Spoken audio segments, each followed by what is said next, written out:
Aerospace Corporation and its extensive knowledge of government space programs and the needs associated with those programs, Aerospace designed this new form factor to address those needs.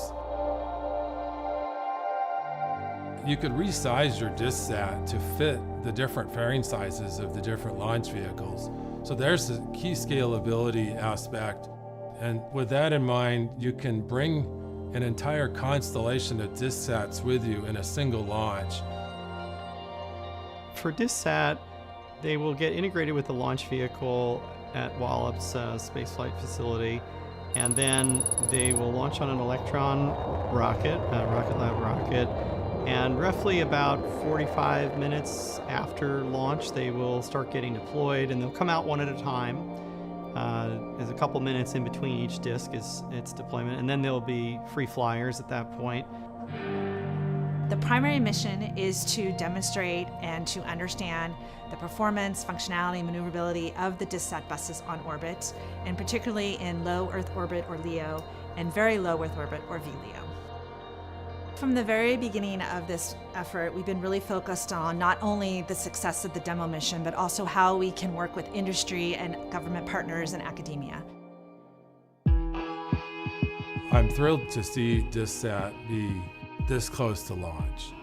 We've been working on it for over 3 years to develop a new mission concept, a new form factor for the small spacecraft industry.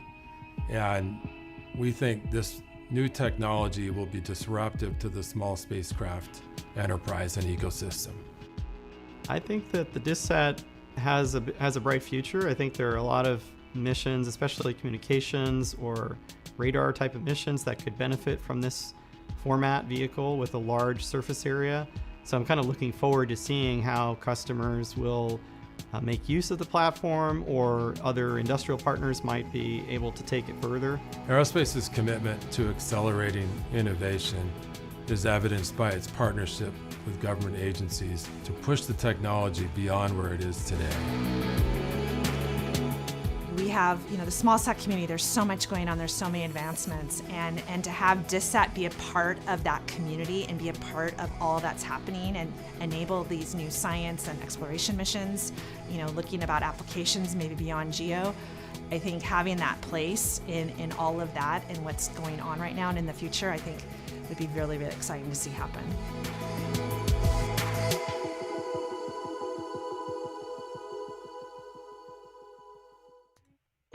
What's going on, everybody? You are now tuned into Planetary HQ, the planetary headquarters for all of your celestial information. And today, we got some good news. We're going to be talking about this new NASA flying saucer space platform. It's great to see that the Aerospace Corporation is designing these type of platforms for space, low Earth orbit, and getting the public ships of this design. I know NASA announced this, but it's actually made by a company called the Aerospace Corporation, who is very tied to the UFO legacy programs and other deep black budget space programs. Like, I'm talking space lasers, highly classified anti-grav projects, and because they're so entrenched in the deep state since the early 1960s, since the beginning of the inception of the military-industrial complex, it's funny to see them drop these dinky DiskSats acting like they're super advanced, It's definitely like almost like the F-117 or the B-2 to distract you from what's really going on, like the TR-3B. We're gonna go over all of that information. We're gonna dissect it, like I said, with a fine-tooth comb. That'll be the intro. That'll be the appetizer. And the meat and the potatoes will be Jeffrey Epstein. The DOD, the government himself, the government himself dropped the documents. He dropped a lot more Epstein files. A lot of people are complaining. A lot of people are saying they're just a bunch of pictures. A lot of it's redacted. It's funny, some pictures actually went up and people on Reddit were like, oh my God, they're not redacted. So I guess the CIA officers were on Reddit and noticed it and ended up taking those pictures down. You can still go get them because people have already downloaded them, but it's just funny. We're going to get into the Epstein files. There is a lot you can deduce from what has been released, and there's a lot that you can deduce from what has been floating around for a long time.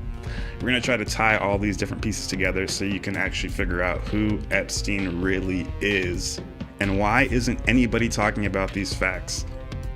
Only a few whistleblowers out there like Whitney Webb and Mike Benz are really doing the deep dives and digging out this information. They're ripping this information claw, tooth, and nail from nobody, because this information is ubiquitous. It's out there. You can go find it yourself. So in order for big changes to happen, it's going to take people like you, like me, independent journalists, private citizens, to start understanding what's really going on and screaming this from the rooftops, letting our fellow brothers and sisters know that we can get our planet back to normality. You already know what it is. I'm Deadrick Baker, XDBakeTheWise on Instagram. I'm joined by my brother Magma Sloth, and we are diving into it, man. I'm excited. I'm really excited. So we got a little DiskSat paper. We just saw the... Oh. Perfect timing. We did watch that DiskSat video while we entered everything. It's hilarious. So that's the rocket launched. It's called "Don't Be Such a Square," because initially they were experimenting with CubeSats, and they realized actually we can get more surface area on a disc-shaped satellite, a disc-shaped spacecraft. So that's what they ended up going with. So don't be such a square. It's fun. It's fun to think about. Here's a little bit of this is a video from like 3 years ago where they were realizing the CubeSats weren't efficient enough, so they went for DiskSats. We won't watch all of it right now. We just watched the initial one, but so that's that. Yeah, DiskSat. Think outside the box. Is the government revealing new types of spacecraft based on the saucer shape? You know, I mean, everybody thought it was kind of unfeasible, and then all of a sudden you wake up in the morning, and the funny thing is they launched this mission the exact same day that 3i Atlas got its closest to Earth, which was a funny coincidence. I don't know if you knew that or if any of the viewers did. Woke up in the morning, I'm like, wow, 3i Atlas is at its closest right now. And then I open my end, we're launching saucer-shaped spacecraft into space. And I'm like, okay, this is interesting. 2027 or 2025 is spicing up, getting ready for 2026. So yeah, here it is. The DiskSat. Think outside the box. The DiskSat is an innovative approach to small satellite architecture, utilizing an alternate approach that decouples the payload and bus across the standard interface, allowing for a more ride-share friendly design while eliminating volume, the constraints of standard CubeSats. This approach offers a variety of improvements, such as cost efficiencies and shorter cycles for design, build, and integration and test schedules. So it has 200 watts of power.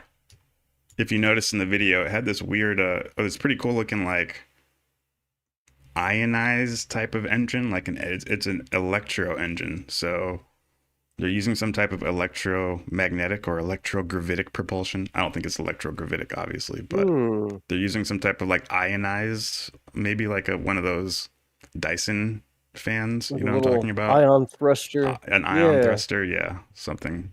I see it's got solar panels for maintaining a charge. Yep. I'm really curious exactly what kind of propulsion it's using.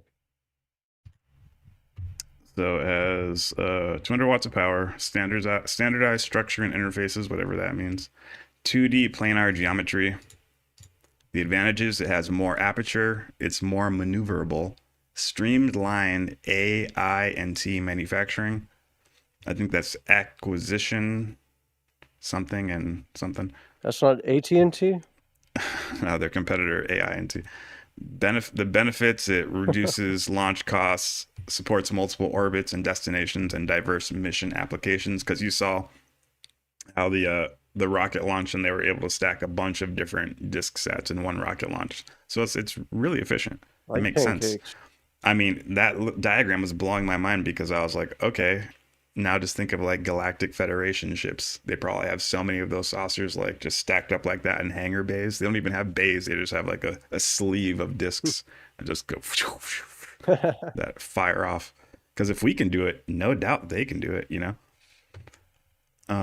Maybe that's why you see all those old school UFO videos that are kind of real from like the 90s and 2000s with the old VHS, and they would see cigar shaped UFOs, but then they would see discs going in and out of it. Whoa. So maybe they're like stacking in and out of there. They're just loaded with flying Yeah. saucers. Yeah. So they have their own DiskSats or disk craft, whatever you want to call it. So it's a high delta V required. DiskSat's optional electric propulsion unit with its high power, low mass, and 5,000 Newton seconds propulsions enable high delta V missions, including deep space applications and orbital transfer between different orbital regimes. DiskSat's platform offers both high power generation and large surface area, enabling either powerful radios with high gain antenna or multiple antennas for frequency agility, thus benefiting power and or antenna gain constrained high bandwidth communication systems and RF missions. So kind of basic stuff. Positioning, navigation, and timing.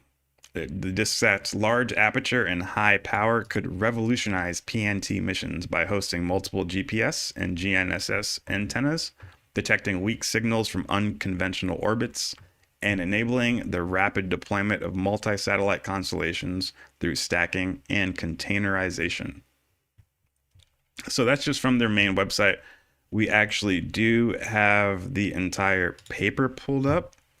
I'm not going to read it because it's just a lot of technical jumbo and it is kind of boring. Maybe one day we'll do it, but probably not. I don't think it's that important. This is kind of like a proof of concept, and I honestly think this is just to show the public, prepare for disc-shaped spacecraft. Because it's really, they're not doing anything more advanced than what the Aerospace Corporation is already doing. That's cool. I'll put the link in the chat for the people. So yeah, that's that. Another page talking about the ins and outs of it. I'm not really trying to go over every single technical aspect of it because it is a basic satellite. But what's interesting is that it's one of the first that's a disc or a saucer shaped. It literally is a flying saucer. It's NASA's new flying saucer. So we did it. We did it, folks. Disclosure. It's over. Back it up, boys. We figured it out. We have flying saucers. Billions of years of black budget, DARPA, Lockheed Martin technology to get this thing right there, a floating solar panel. But yeah, so that launch was yesterday. They successfully put them all up together. Yay! Congratulations. Let's give them a little one of these. That's cool. So, yeah, good cosmic update there. It's interesting. It's almost like we've tried to avoid using discs because of the obvious, alien appearance, but there's almost no skirting around it. Is the most efficient space vehicle you can have. Yeah, it just makes sense. Got flying saucers. It just makes sense, right? So let's see here. I want to know if you have any last thoughts, because I'm gonna start going into my wild de-raveling of the deep state. What the people came for. And I just noticed my Grateful Dead poster fell in the back for 1 second. I'm gonna put it up. I just think that's pretty cool. I don't have much on that other than it's interesting to consider that there are probably flying saucers in hangars across New Mexico and Arizona and Nevada, at least if Bob Lazar's testimony is true, which seems likely. We've been deconstructing flying saucers probably since the 40s and have a thorough understanding of how they work. But this is a very low-key way to kind of bring it to the public without a big, obvious flying saucer craft. It's just like almost like a big circuit board. It's just like a big flat sheet in a disc shape with some solar panels and some propulsion and instruments on it. So over the next few decades, we'll get used to seeing that in space. We're like, oh yeah, it's DiskSat. That's what we saw on our telescopes. And then I don't know, before you know it, we might see some actual full-sized manned vehicles with that form factor. Yeah, and to talk about like the Byfield-Brown effect and the Casimir effect, how you can kind of get one plate charged positively to chase one plate charged negatively in a vacuum, and it creates like a free thrust or free lift because one plate keeps chasing the other plate around. And supposedly you can manipulate that, and the disc saucer shape is the best shape, or even a triangular shape, to manipulate these type of effects. Maybe this is because they're not going to just drop a saucer on us. They'll first drop the DiskSat, a fucking solar panel connected to a circular piece of metal, and then over time get us ready for it. So that's interesting you brought up the Townsend-Brown effect, because Townsend-Brown, he was a brilliant scientist in the early 1900s who was basically the first to unlock anti-gravity technology, at least with the government budget. He was deep into it. All he became formally known for was inventing the bladeless Dyson fan, which uses ion propulsion to blow wind out of the fan without blades. But he spent his entire career studying the effects of ions. He built what was essentially a giant transistor that was, like you described, 2 discs. I actually got a clip I could pull up here on this very subject. yeah, you got something about the Byfield-Brown effect? Yeah, Or this the is a little Casimir explanation effect? of what the Byfield-Brown effect is. Yeah, and this is kind of like tying into the next segment too, because Epstein was obsessed with the Casimir effect and anti-grav. Unfortunately, that isn't the spotlight for the Epstein part, but side note. But it is something you never really hear talked about, and it could be one of the most important, like, key takeaways of the whole Epstein thing, is that he was into secret science, and basically his whole illegal operation of human trafficking, of drugs, of weapons, was to compromise people in positions of authority, especially in the scientific field. So yeah, that's interesting. Epstein was interested in this effect. I got a clip pulled up here from Jesse Michaels' documentary he made on Townsend-Brown. I would highly recommend it. Really good documentary. This is just a short little clip here explaining what the Byfield-Brown effect is. The Byfield-Brown effect is an anomalous physics principle at the heart of this story, and it also invites the most controversy. The basic experiment involves placing a neutral insulator, or dielectric, between 2 metal plates, one positively charged and the other negative. For greater thrust, the positive plate should be smaller than the negative plate. So the whole system is called an asymmetric capacitor because of the different plate sizes. When a high direct current in the megavolt range is applied to the system, the negative plate starts to chase the positive plate. This happens even if the positive plate is placed skywards. In other words, the negative to positive thrust seems to beat gravity.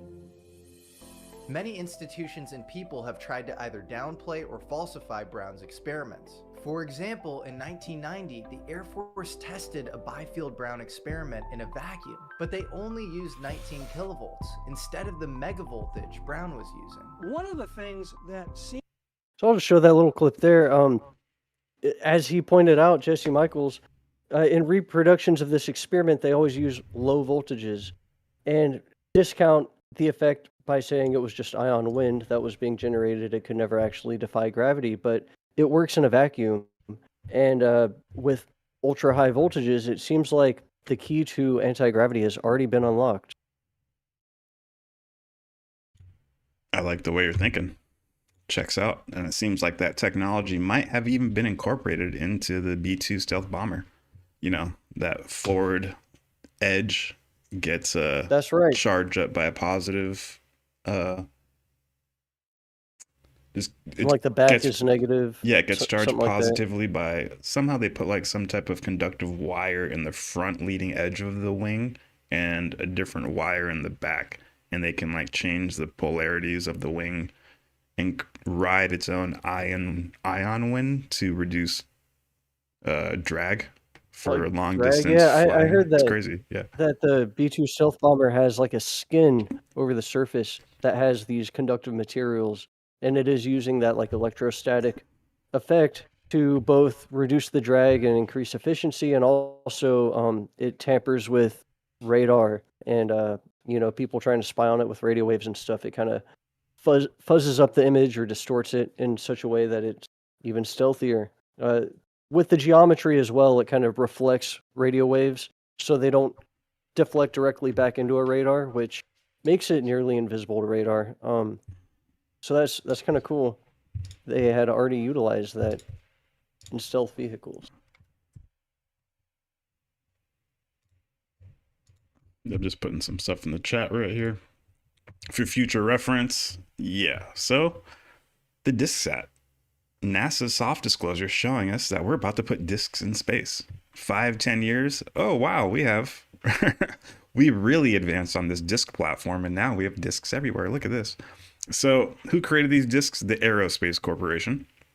And like I said in the beginning, the Aerospace Corporation is intimately tied into the UFO legacy programs and black budget defense systems, especially the space domain.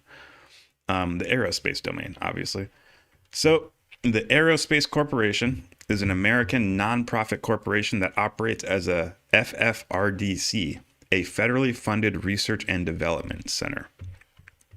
The corporation provides technical guidance and advice on all aspects of space missions to military, civil, and commercial customers.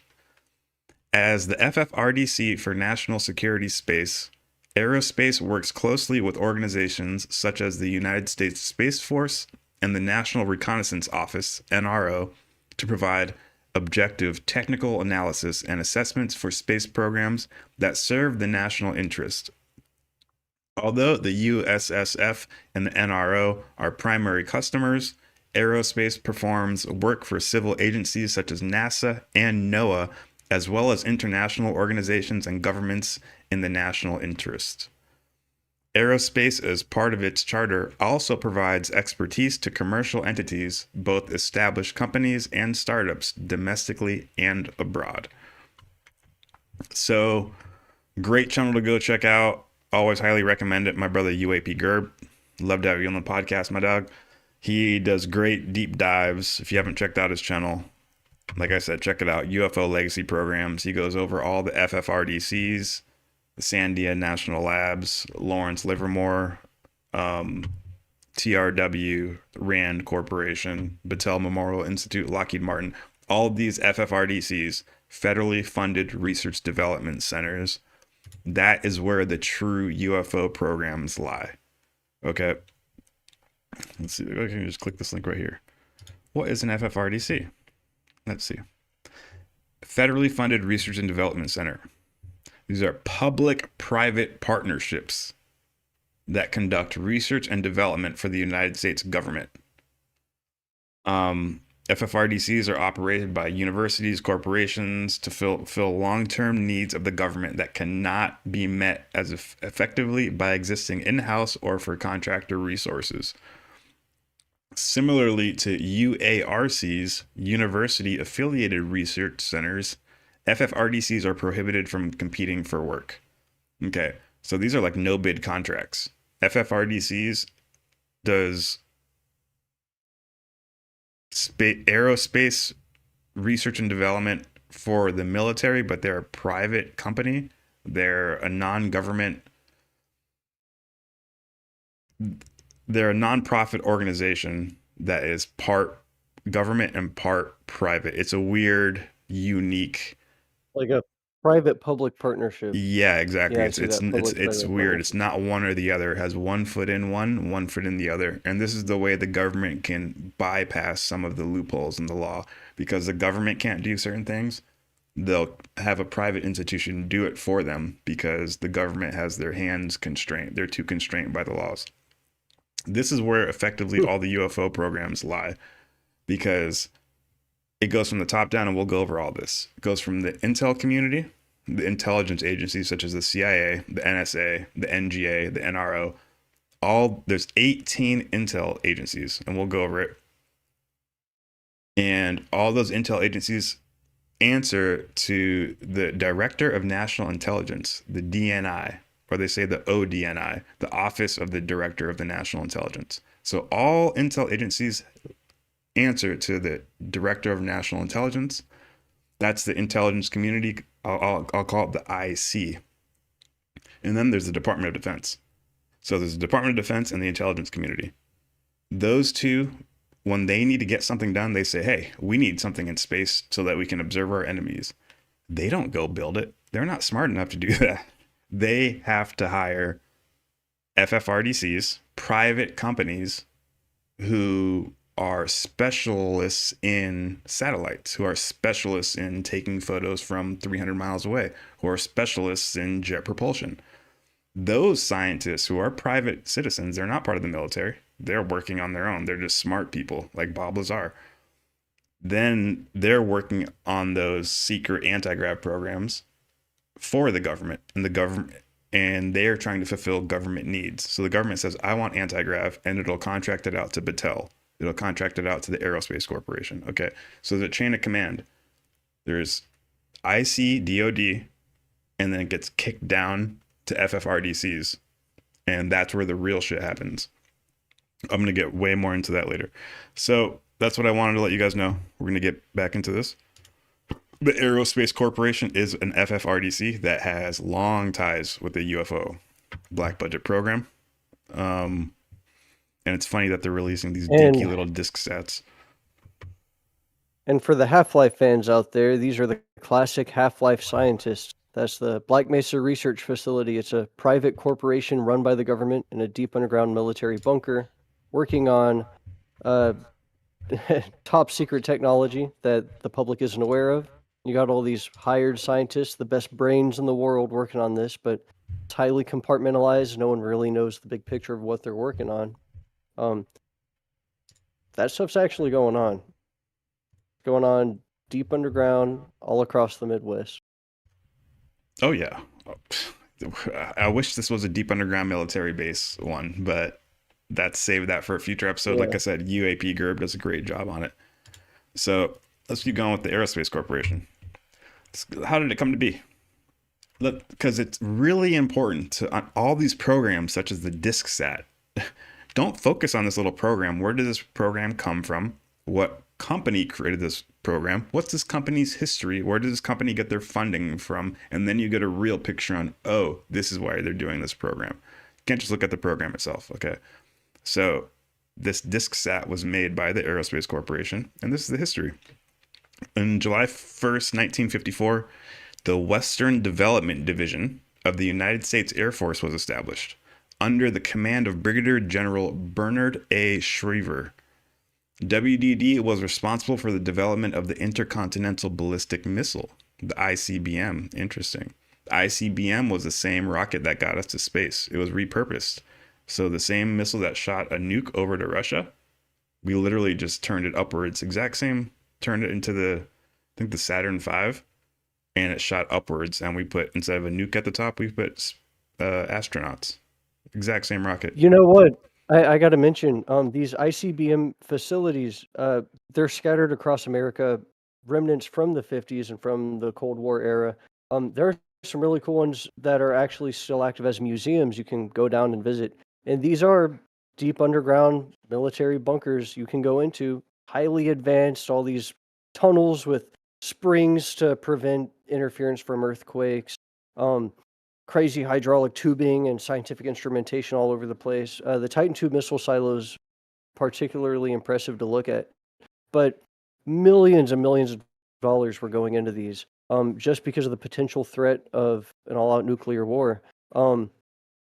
But I don't know. With that much budget going into these underground facilities, I almost wonder if war was the only reason. It makes sense. I don't know if you've seen the new Fallout series. Season 2's come out. It's pretty good. They have not. mentioned this kind of. You would like it. I It's saw pretty good. season They mentioned one, this but- kind of this kind of plot twist that in season 1 they mentioned that war is profitable because it's these vault tech. They build fallout shelters and they only profit if people buy fallout shelters, so they perpetuate the war. And there's some like peace treaty contract going on, and they sabotage that just so the war can kind of ramp up, so they can sell more bunkers. And it makes sense. Like Yeah. it makes sense why the fear narrative is constantly being pushed, because that kind of forces our decisions. But in reality, I feel like there could be many factors behind the budget going into something like Cheyenne Mountain, an entire underground city in the mountain of Colorado, where they're just eyes on the skies. Anything that comes in or out of the country, I got an eye on it.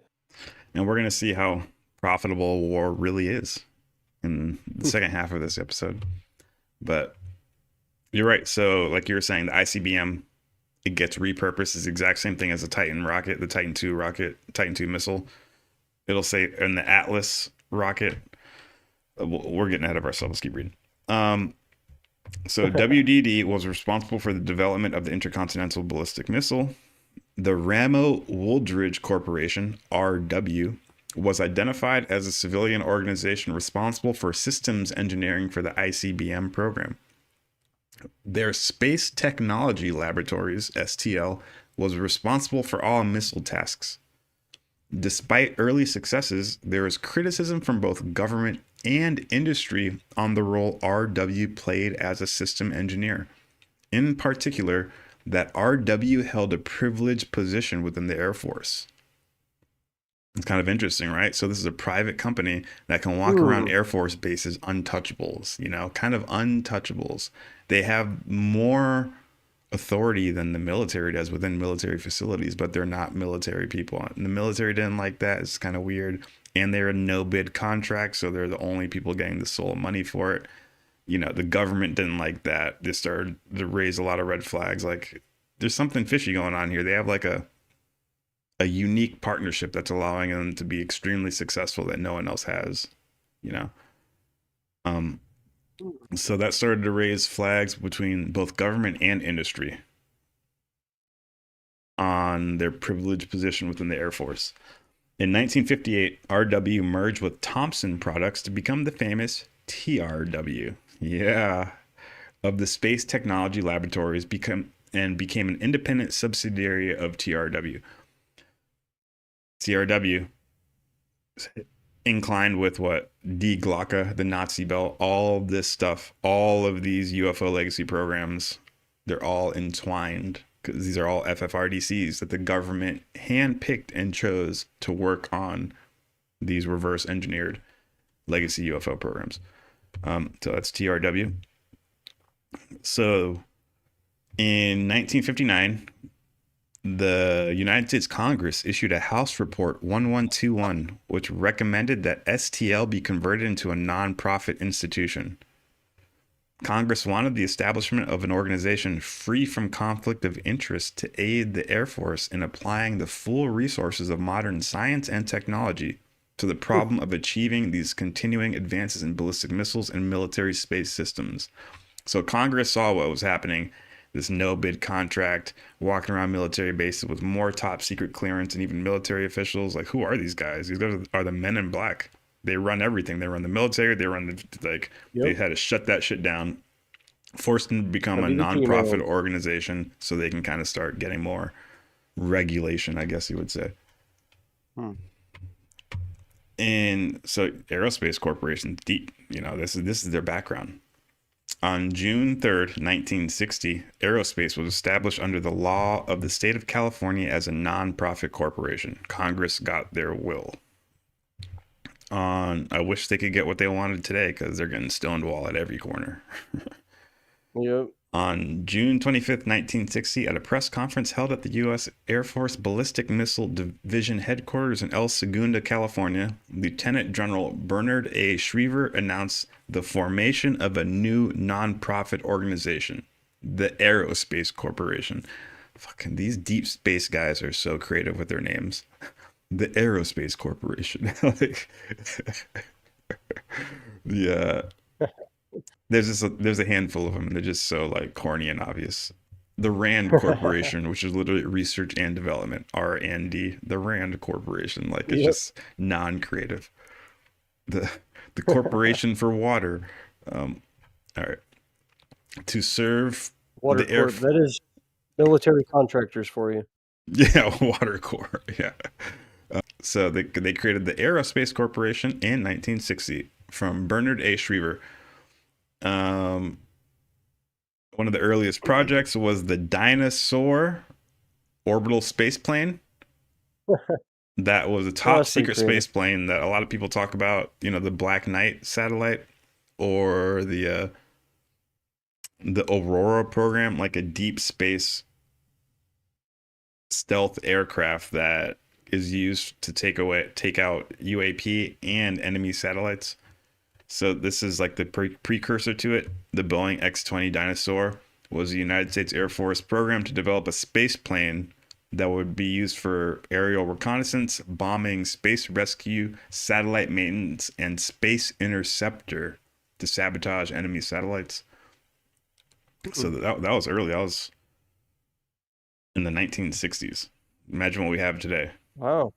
Yeah. X-20 Dinosaur. And then we have the Atlas rocket. They provided general systems of engineering for the Titan II missile. This missile, this intercontinental ballistic missile, became the vehicle for Project Gemini, those Gemini space launchers. So you can see how ingrained they are with the deep state.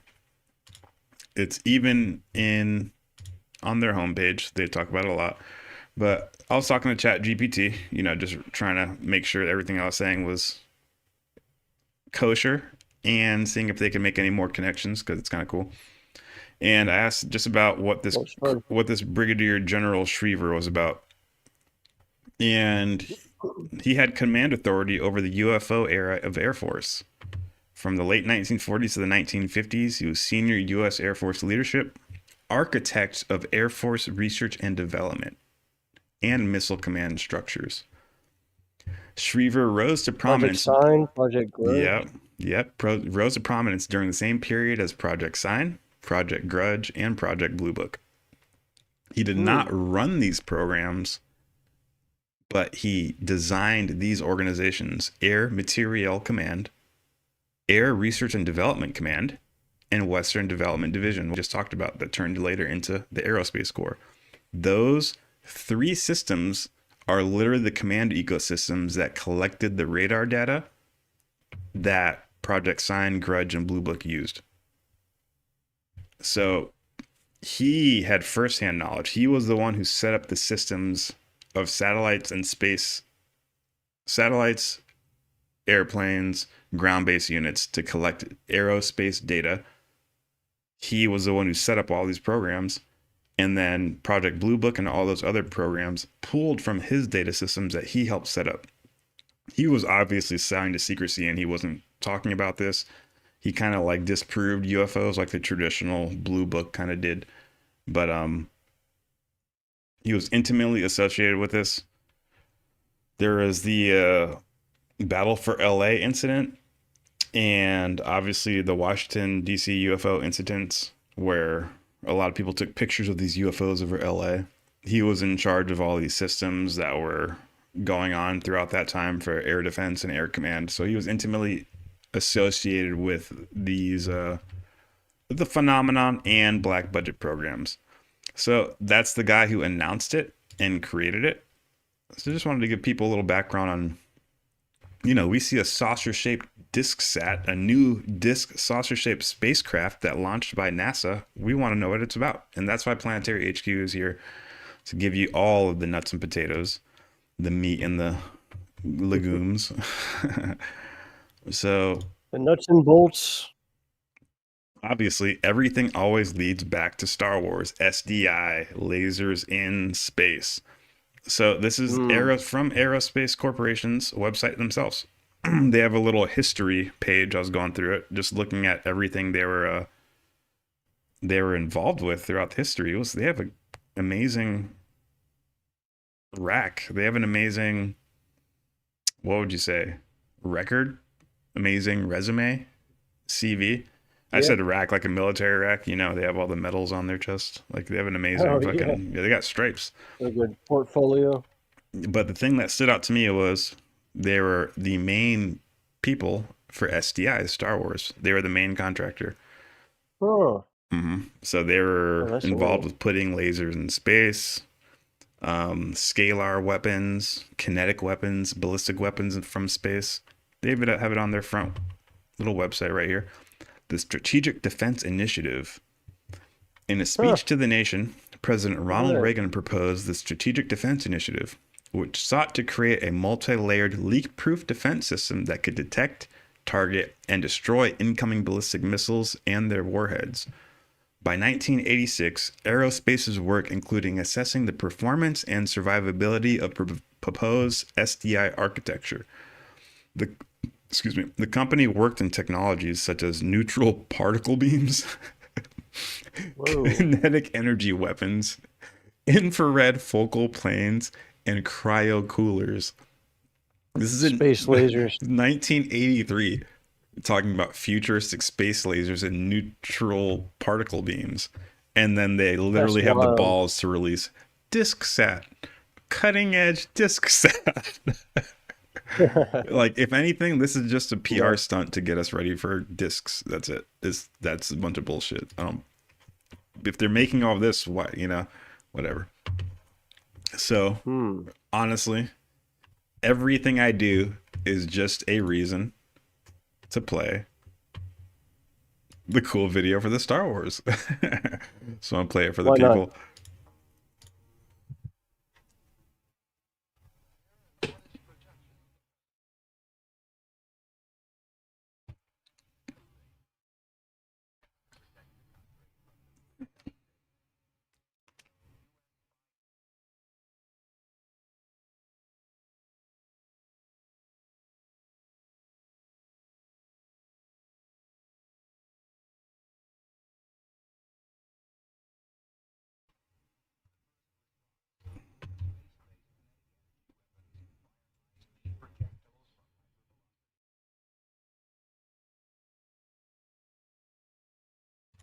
Hey, I don't think the Star Wars video has sound on the stream. Oh, man. No big deal. There's nothing they're saying. It's just saying they're shooting their rays through space. It looks I got they audio just now. aim at each other. Oh, cool.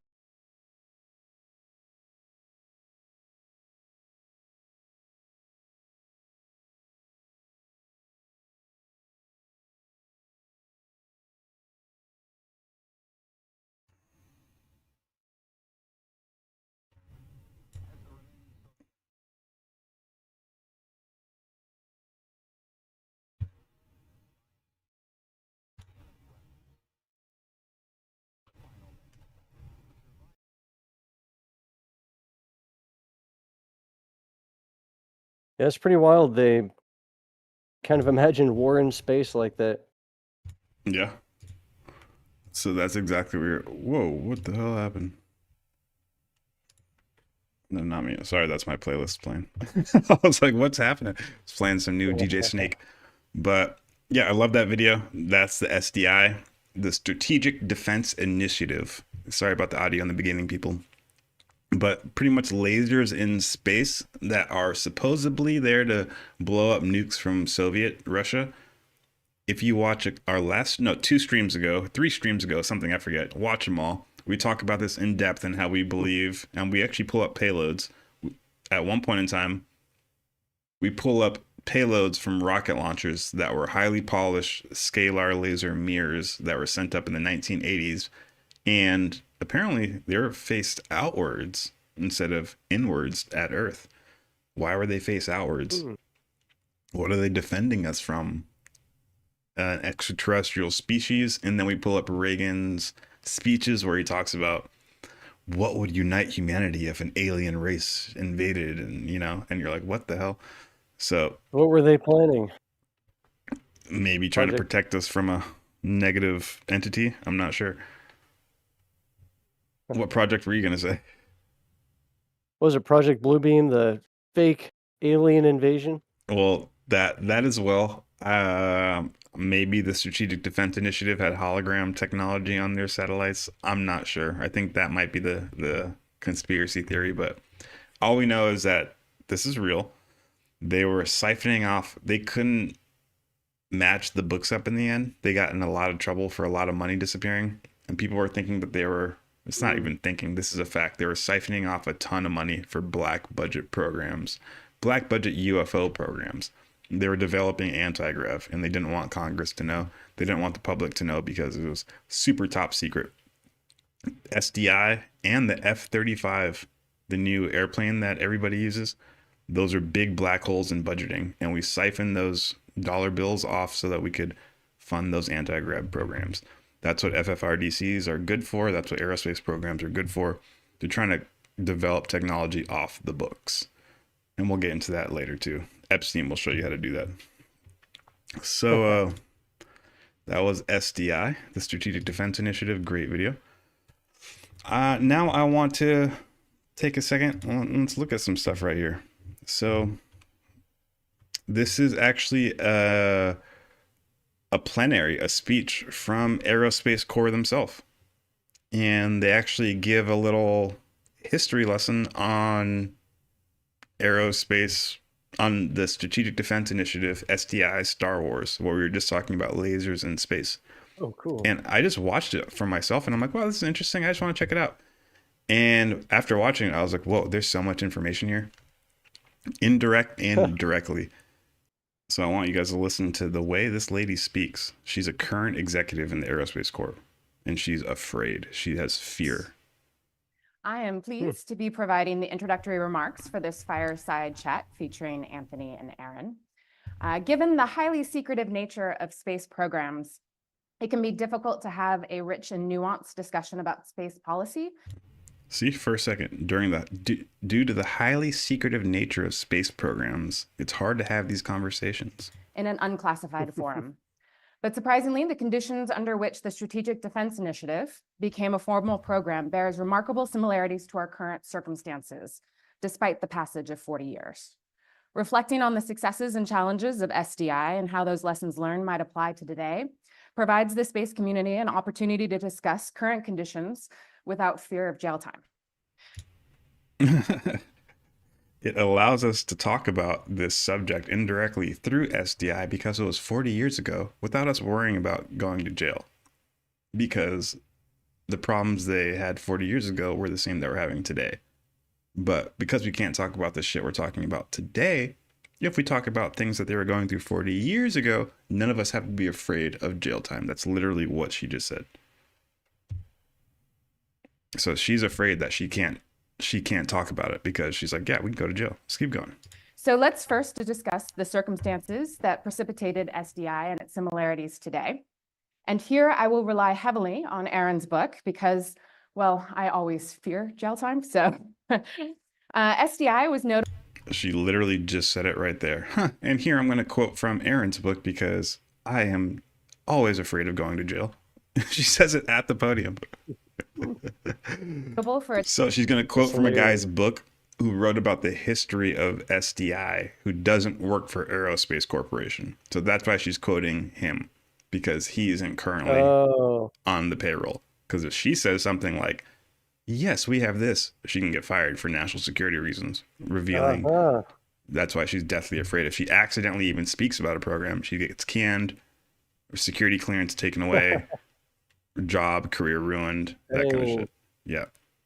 Its radical reconsideration of the size and scope of the U.S. national security space enterprise, moving away from a few sophisticated satellites to a massive number of space systems on orbit, which is not dissimilar to the current proposed architecture for the missile warning, tracking, and defense layer. Today, the Space Force is moving away from a handful of exquisite systems to a multi-orbit proliferated architecture. One of the drivers for that change is the accepted understanding that space is no longer a safe haven. Looking back 40 years ago, there were also threats. They include everything from nuclear anti-satellite systems, page 13, fractional orbital bombardment systems, also known as FOBs, page 16, kinetic kill vehicles, page 51, and See of what she's course, doing? high-energy laser weapon systems, page 161. She literally just named all the top secret things, but she had to say page this from his book to make sure that she was covering her own ass, because she knows these are real You're right. technologies. But if she said that as the executive director, that we have space-based lasers, she would get stricken down for revealing. Dude. So she's like, we have non-kinetic ballistic space base, page 21. We have space lasers, page 51, because she's making sure that she can't get got. Isn't that crazy, bro? Isn't that crazy? Good find. Yeah. Good find. This is like Wow. proof of space lasers. I mean, I'm a nerd. This is what I do on my spare time. I watch this shit. To meet this changing landscape, SDI needed to create a system of systems. Observers recognize that integrating all of the components, even for just a phase 1 system, would constitute the largest and most complex undertaking of its kind. The necessity of creating a systems of systems to counteract and withstand the dynamic space environment remains true today, as indicated by the stand-up of the Space Systems Integration Office in 2021 and its recent elevation to report directly to Honorable Frank Covelli, the Senior Procurement Executive for Space Programs at the Department of the Air Force. But SDI suffered from being unable to communicate its role as part of a broader strategy. Yeah, she just goes into like more broader strategy stuff. It is kind of interesting. There is a couple more talking points, but to pause there for a second, shout out to the chat. Hope you guys are interested in what we're talking about. If you are a new viewer, don't forget to hit that like and subscribe. We do this every week. Got multiple videos weekly, and we try to dissect the deep state and get to the core of the UFO legacy programs and why we're here on planet Earth. Like I said, hit that like and subscribe button. We also have a brand new store. Got a bunch of new merch, new shirts, new sweatshirts. Go check it out. The link will be in the video description. And I think I even got a little picture of it. Yes, I do right here. Check it out. Got the Planetary HQ Edition Prime, Unity. Got 3i Atlas's Project Bluebeam. The stars are watching, your Rancher Gang, bunch of stuff. And we actually have a bunch of new lines coming out soon. So Beautiful. Appreciate the support. Every time you buy a shirt, it eviscerates a deep state high priest. So Yep. carrying on. That's crazy how scared she was just to even say anything as a current representative of the Aerospace Corporation. She couldn't even say it. She had to refer to his book. This guy right here on the left, he's not. They were out of focus this entire, whatever camera guy they hired for this is crap, because they're just completely out of focus the entire speech. But they say some good stuff.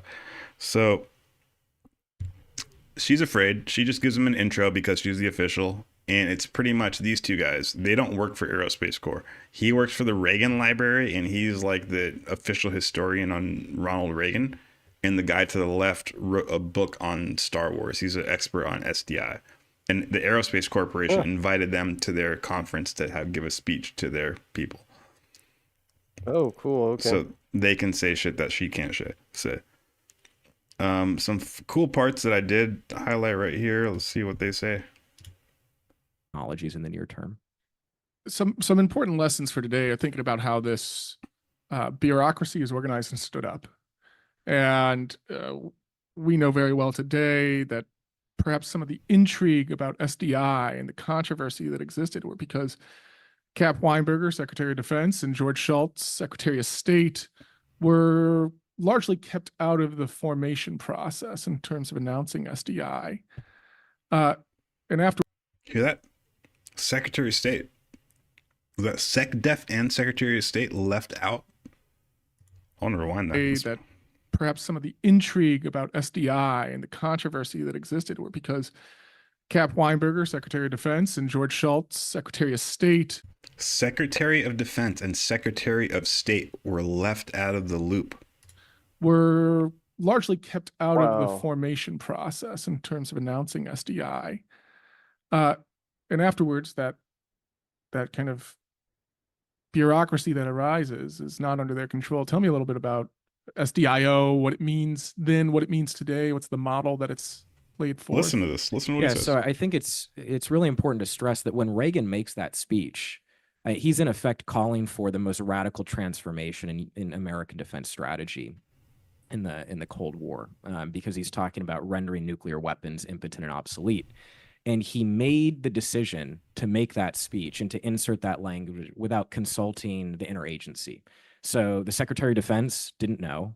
The Secretary of State found out really about 24 hours before the speech. And Reagan recognized that if it was put into the interagency for discussion, that it was going to be killed in the interagency. So he didn't even tell the SecDef. And who else? I don't know, SecDef and somebody else important. Secretary of State. SecDef and Secretary of State, they didn't know until 24 hours before the speech, right when he was about to say it.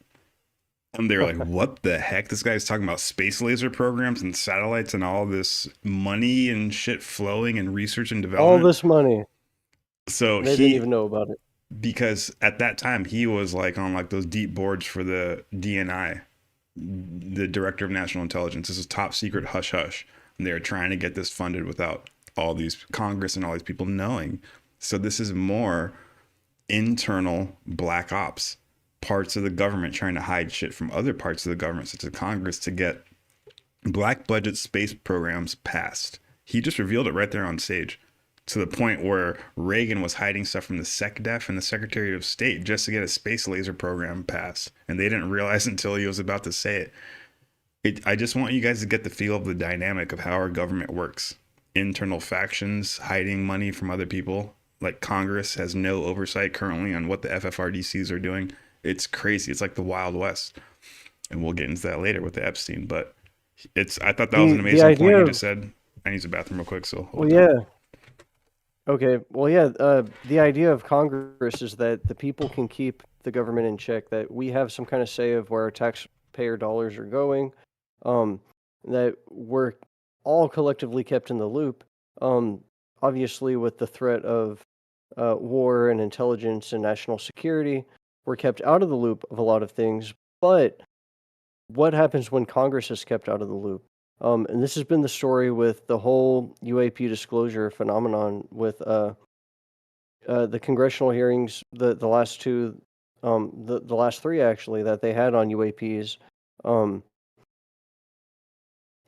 Congress was deeply surprised that they were left out of the conversation with so much of this black budget being spent on these programs, supposedly craft being dismantled and repurposed, alien reproduction vehicles, and now Congress is mad. You got like Anna Paulina Luna has been on fire trying to get to the bottom of this and get answers. Nancy Mace, a lot of other Congress people, they want to be kept in the loop. They want to respond to the American people's desire to actually get this information. The Freedom of Information Act doesn't always work with a lot of this stuff because if you don't use the exact terms for the information that you're requesting, they can say, well, we don't have anything in our records about UFOs because they changed the name to UAPs, for example. And they do that with all their programs. They're always changing the names of the projects and the programs. And so, yeah, there's absolutely no accountability there. And yeah, Congress is pissed about it at the moment. And it's been happening since the beginning. It's kind of crazy. Kind of trippy. So, the next part I got. I hope you guys are enjoying so far. I hope you guys are nerds like me. In the Reagan administration, George Shultz, for example, the Secretary of State, who believed that SDI should be used as a bargaining chip in arms control negotiations. And so there wasn't really one coherent view of SDI within the White House. But what ultimately won out in many ways was Caspar Weinberger, the Secretary of Defense's views that the White House, that Reagan in particular, should not accept any constraints on SDI within the arms control negotiations. Yeah, so let's get into those arms control negotiations. Hear what he just said? He said SDI was so secret. Ultimately, the viewpoint that won out within the IC, within our government, was so there is a nuclear arms negotiation treaty going on at the moment, so that you had to scale back all these weapons. And they say, no, sir, we should not be constrained by that agreement.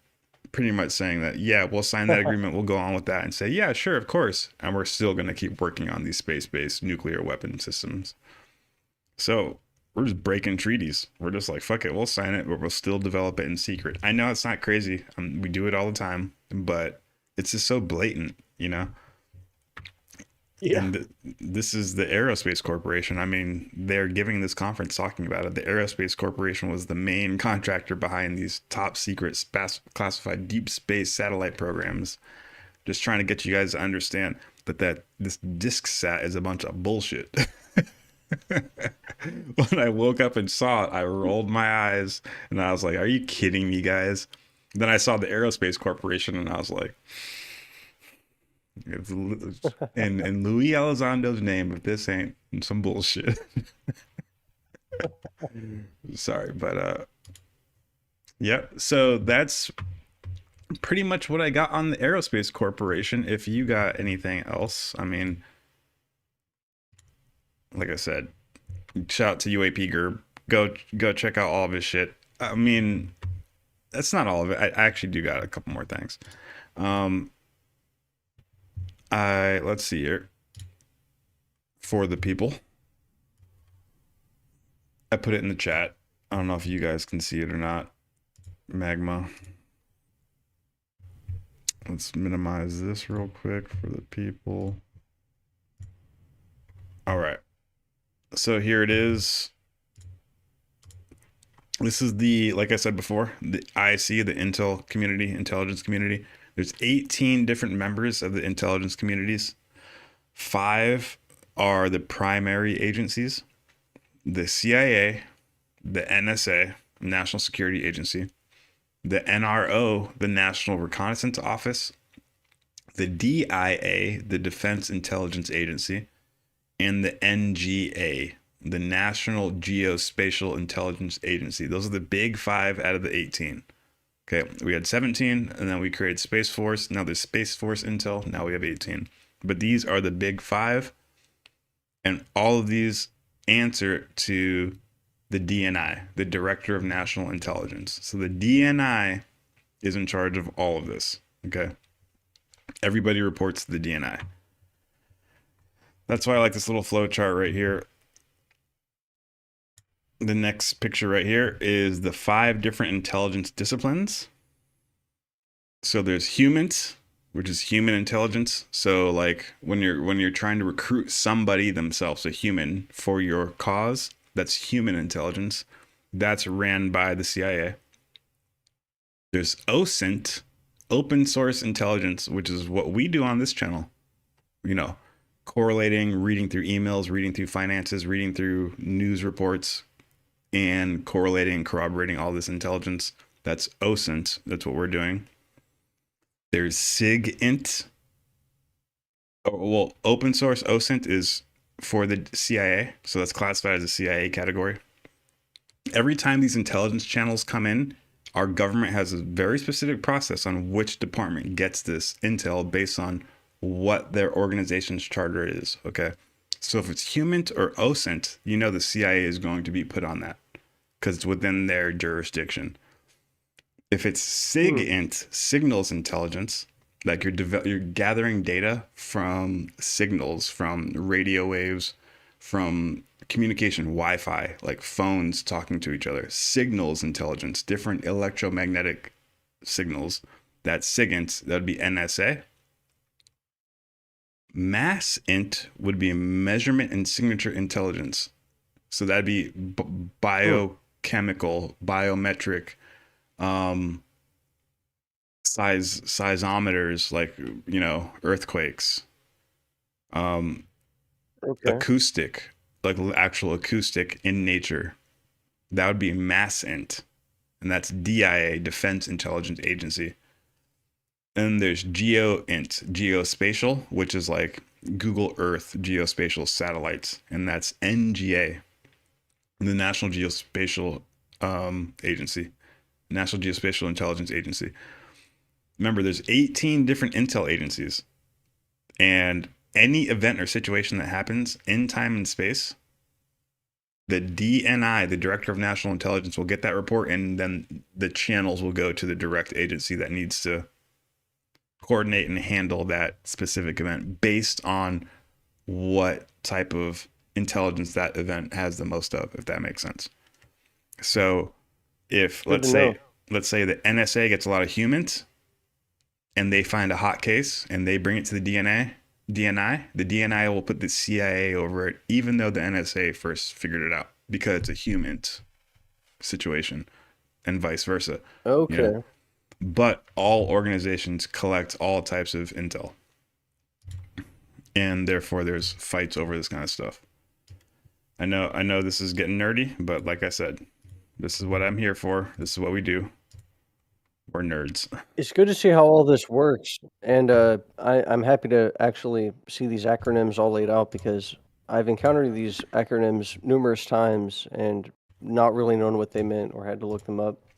Cool to see the 5 intelligence disciplines just laid out in a chart like that. Yep. So that's what the Aerospace Corporation is, FFRDC. And if, like I said, there's the DNI, the Director of National Intelligence, and then all the 18 intel organizations report to him. So that's the intelligence community. And then there's the Department of Defense, the DoD, the military. The military.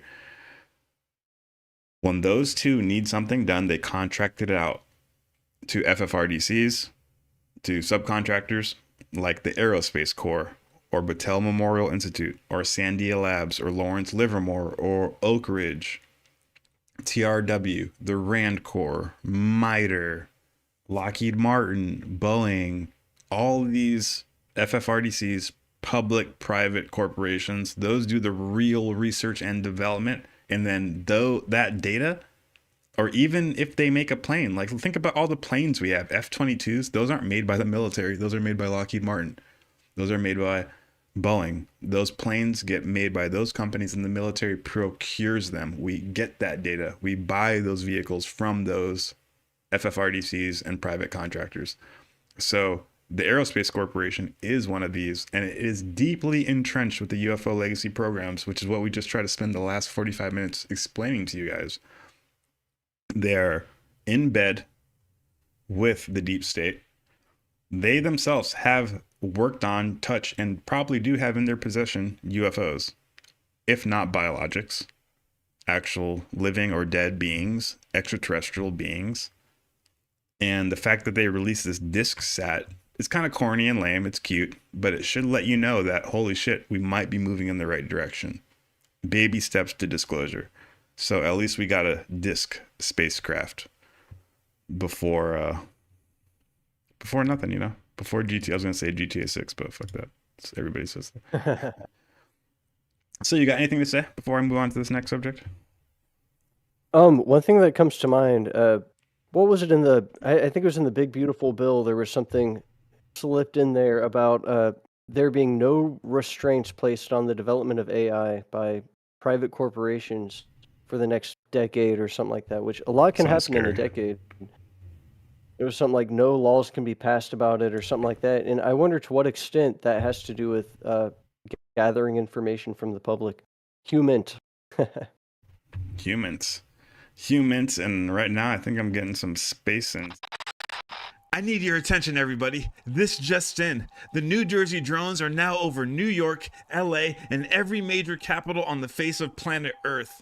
They keep repeating a message over the 6 gigahertz frequency band, and it keeps saying, Planetary HQ has cosmic garments for your physical mechanism. In other words, we got that drip. Straight from the Galactic Federation wardrobe, these tees vibrate at the frequency of chill. Ribbed knit collars lovingly hug your neck chakra, preventing collar droop across. Tapered shoulders enhance your interstellar silhouette, perfect for Earth missions and beyond. Dual side seams stabilize your style, ensuring your energy stays aligned even when encountering planetary turbulence. Crafted from 100% classified heirloom combed and ring spun cotton, this featherlight fabric breathes like you're cruising through the astral plane. Ideal for layering beneath your space cloak or relaxing at your Earth base. The tailored retail fit transitions seamlessly from casual Earthling mode to I've got crystals in my pocket and I ain't from here chic, making it essential apparel for your rigorous interdimensional journey. So check out them shirts. We got a bunch of different colors. Link is in the description. Your contributions directly support spiritual operations on the front line in the battle for truth, beauty, and righteousness. With your help, we can help change the face of planet Earth, and we can look fly while doing it. Okay, now that we can fund the Black Budget Anti-Grav program, let's get back to the show. The Department of State and all that.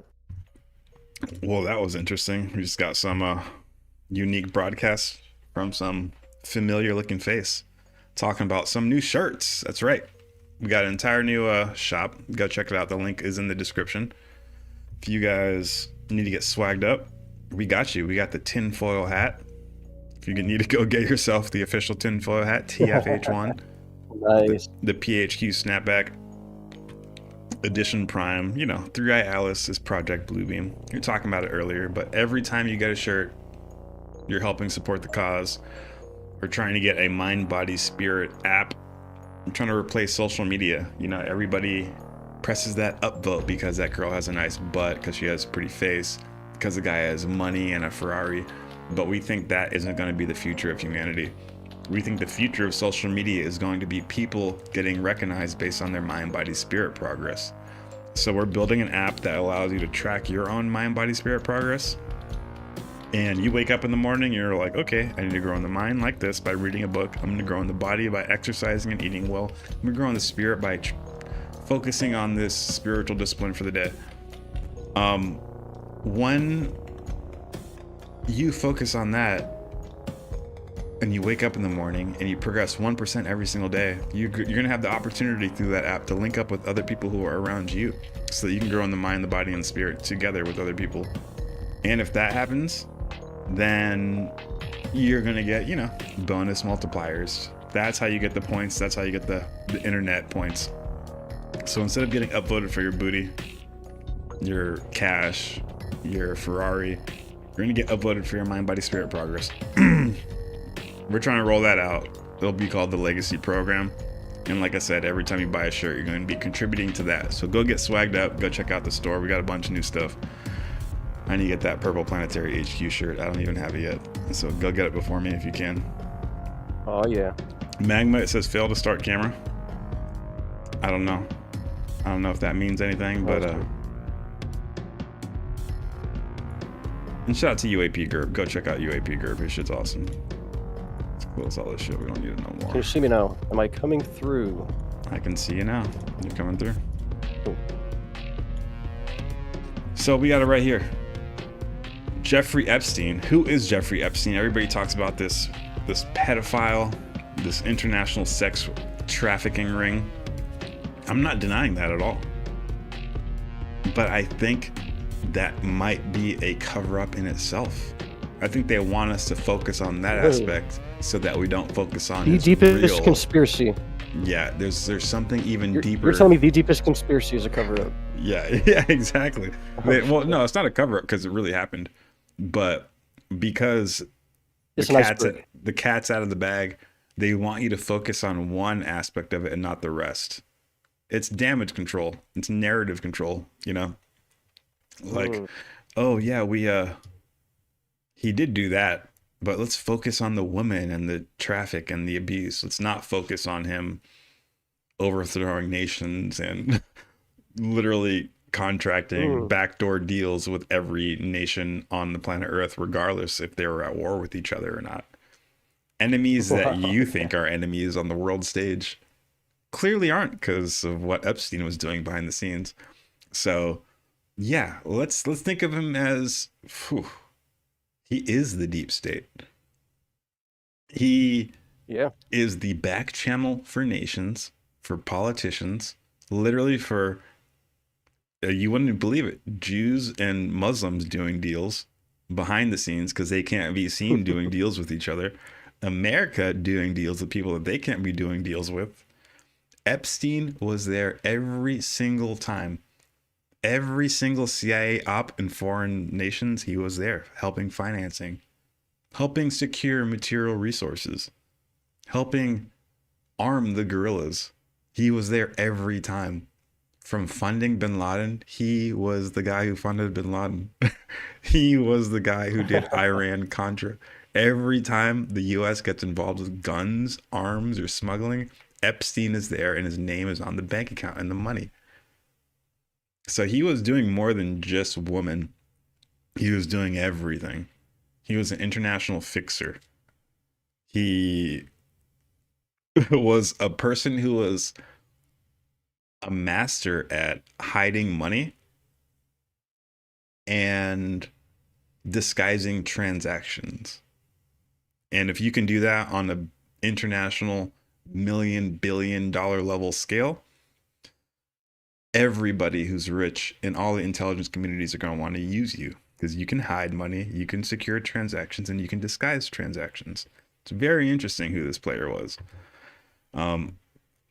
So this is in the thumbnail. I used it. This is him talking to Noam Chomsky. One of the new photos that were revealed. Guess what? 2 days ago, they revealed a bunch of different photos and a bunch of different documents. Nobody's had the time to go through all of them yet, but literally there's entire like gigabytes that are just blacked out. You can't see any of the pictures, any of the text, nothing. It's crazy. So, and we know that he ran an international pedophile ring. We get it. We get it. We get it. We know that part. We need to figure out how he first appeared upon the scene, who he was, how he got his start in this international banking espionage scheme. How did he get to know everybody? What put him on the map? And when you understand that, then you can start to understand who he really is.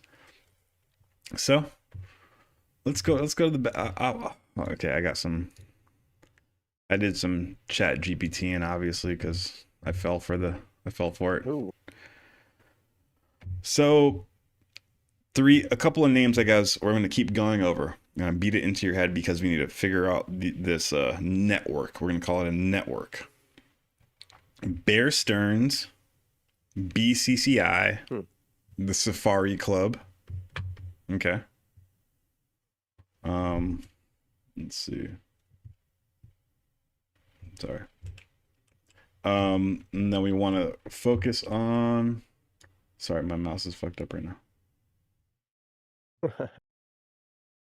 We're the key players. Bear Stearns. And then we want to focus on Kamal Adam, Aga Hassan Abedi, Jeffrey Epstein, and Adnan Khashoggi. Okay. Adnan Khashoggi. Okay. These are important. These are all very important people. You got a good response there from ChatGPT, charting it all out. Oh yeah. Zbigniew Brzezinski as well. So this is what I want to talk about. So the Bear Stearns BCCI Safari Club connection in connection to Epstein. I do have something in the chat I'll pull up for the people. The bottom right one. See if I can expand it. Minimize this, expand this. So this is a little diagram I made earlier today.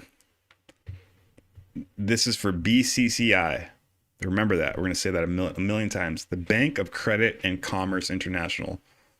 The joke is the Bank of Crooks and Criminals International. BCCI was founded by a Saudi crown prince, Aga Hassan Abedi. He founded it with Adnan. Yeah, I made it with AI though. Nice. Yeah, it's legit. This works. So Aga Hassan Abedi at the very top. He's Saudi crown prince, crown family.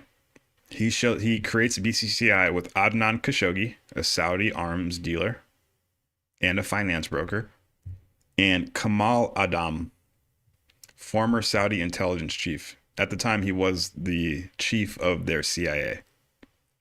So the Saudi CIA chief, along with the Saudi crown prince, along with the Saudi's biggest arms dealer, create BCCI with the help of Ace Greenberg. Okay, we'll go back to this chart in a second. Ace Greenberg. Let's see who Ace Greenberg is.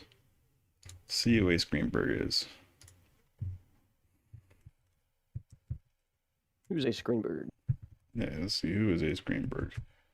Let's see if we can find it.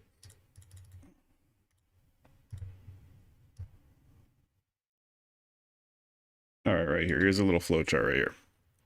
Ace Greenberg is Epstein's mentor. He's who started Epstein. Okay. He is also the CEO of Bear Stearns, one of the biggest hedge funds, investment banks, private equity managers to exist. They were responsible for the 2008 housing economic collapse in America.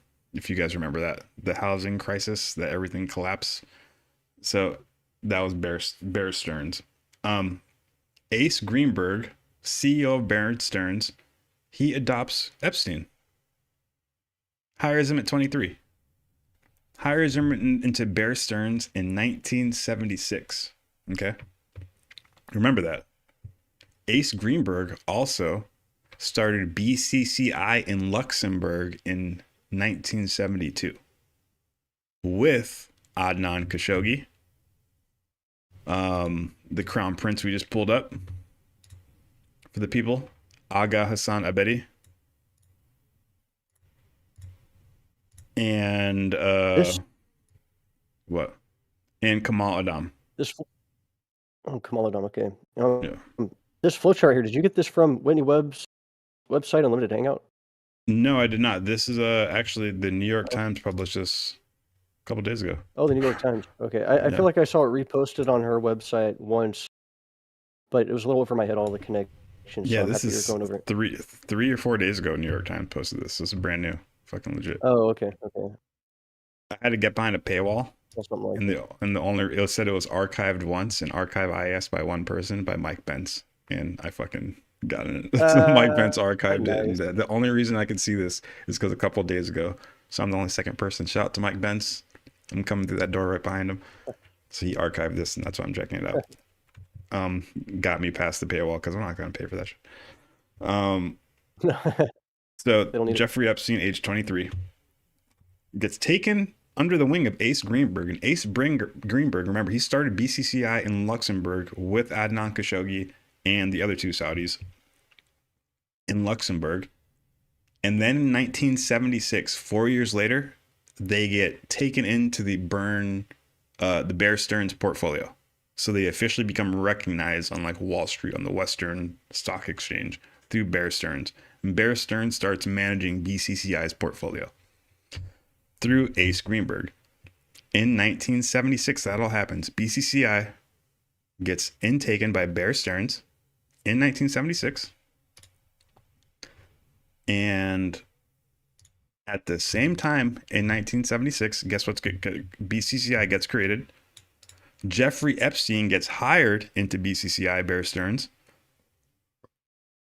and the Safari Club is formed. Okay. Oh. You keep saying, what's a Safari Club, Deadrick? Well, I keep talking about what's a Safari Club, Safari Club, Safari Club. What the fuck is a Safari Club?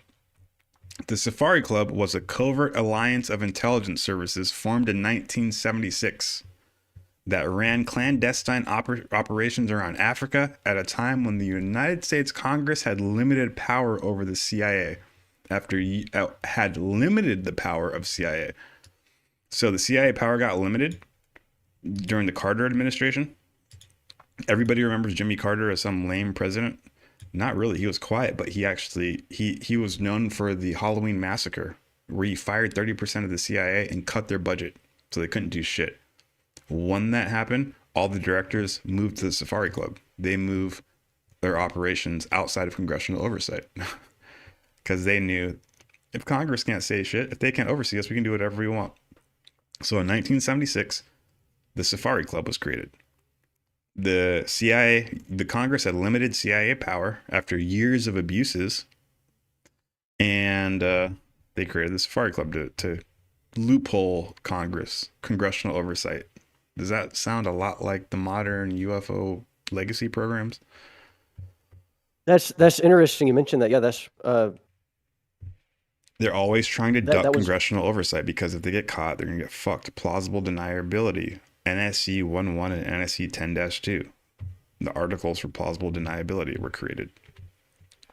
Yeah, that was like the whole thing Jake Barber was talking about was these private military contractors, you know, they're like special operations after they're out of the military. They kind of work for hire. I just got pulled up right here just for clarity. I actually just learned this earlier. The United States Special Operations Command kind of oversees all of the special operations branches, like the Navy SEALs, the Green Berets, the Army Rangers. Yes, sir. SOCOM. And So- under them is JSOC, Joint Special Operations Command, and they do Tier 1 units. Yeah, so you have like the best of the best elites that are usually deployed for special operations that the regular military can't even respond to. Once they get out of the military, they're great to hire if you want a good mercenary or assassin or something like that, you know, and they don't have a good moral compass. Most of them do. Most of them probably have a lot of integrity, but that is what the Safari Club is. It's basically ex-military private contractors coming together to do the dirty work that the actual military can't do all across Africa. Yeah, now imagine that group backed by billionaire financiers from international banks. The Safari Club formal members were pre-revolutionary Iran, Egypt, Saudi Arabia, Morocco, and France. The group maintained informal connections with the United States, obviously because the United States couldn't keep their hands dirty. So, let's see. The original charter was signed in 1976 by leaders and intelligence directors from the 5 countries. France, the director of the CIA for France. Look at that. Kamal Adam. Interesting. Kamal Adam was one of the 5 initial founders. That's funny. What did we just recognize him? Kamal Adam. He is also one of the creators of BCCI. Isn't that weird? Isn't that weird? Okay. GIP. What is the GIP again? I don't know exactly what GIP means. Let me look it up, but so look at that. Kamal Adan, former CIA for Saudi, one of the creators of BCCI, and also one of the creators of the Safari Club. Interesting, right? Interesting. BCCI is literally a CIA proprietary. Alan Greenberg, who was Epstein's mentor, who got Epstein into Bear Stearns to manage BCCI, who's Ace Greenspan, who started BCCI with Adnan Khashoggi. He put Epstein in charge of all these funds. You're not starting to see the connections? Starting to see the connections. Okay, He puts so him I in charge just of found these out. funds, and then Adnan Khashoggi, they create the Safari Club all at the same time. Interesting. Okay, and okay, so Kamal Adam was the director of the GIP, which is the General Intelligence Presidency, the primary intelligence agency of Saudi Arabia. Kamal Hassan Ali was the director of the Mukhabarat, which is basically the Egyptian intelligence agency. Yeah. Ahmed Delimi, DGED, General Directorate of Studies and Documentation, which is the Morocco intelligence agency. And yeah, it just keeps going. Yeah, that's wild. Okay. Yeah, isn't that crazy? So Kamal Adam, one of the founders of the Safari Group, a place where the CIA can do business without being caught and without any congressional oversight, is also one of the creators of BCCI. Okay, let's keep that. Let's make sure we keep that in the back of our heads. So we got that BCCI Safari Club connection right there, right? Interesting. Oh, and Iran. Iran's in it too. And Iran's in there. Nematullah Nassiri, Yep. director of Good Savaki. connection. Good connection. Yeah. Good connection. That's Super very close to Iran. important. So we're in 1976 right now. All that happens at once. Epstein, BCCI gets managed by Bear Stearns. Epstein gets taken into Bear Stearns at the same time at 1976 through Ace Greenberg, who is a CIA guy. And it's all happening at the same time. Same year. Okay. Kamal Adnan Khashoggi, all these Saudi Arabian, all these intel agencies coming together, right? Cool. 1977 to 1978, the Saudi intelligence gets formalized. BCCI handles Saudi and ISI funds. Isn't ISI? I'm pretty sure that's Pakistan. So that's Pakistan Intelligence Service. So BCCI starts handling the direct funds for intelligence services. So the CIA, the MI6 for Britain, the ISI, the Saudi intel, all these intel agencies all have a central banking slush fund. It doesn't take, let's see, where do I have Adnan Khashoggi? Right here, boom. Adnan Khashoggi, his Wikipedia. Let's just type Epstein real quick, what to say.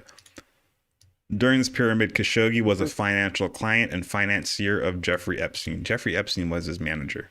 Jeffrey Epstein managed all of Khashoggi's money. So it goes deeper and deeper and deeper. Yes. It's an Epstein iceberg. He's international money laundering. So he's at BCCI in 76. At 23, he's doing this. He's doing this at fucking 23, dude. That's insane. He's running money, managing money for international corporations. Let's keep going. Okay. So 76, BCCI is formed. Everything we just kept talking about. BCCI starts handling other countries' intelligence assets. Epstein is their main point of contact in Bear Stearns because Bear Stearns is the hedge fund that manages BCCI.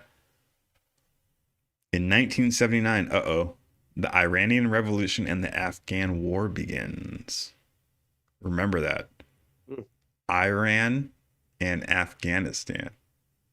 ISIS and Iran-Contra. Oh, shit.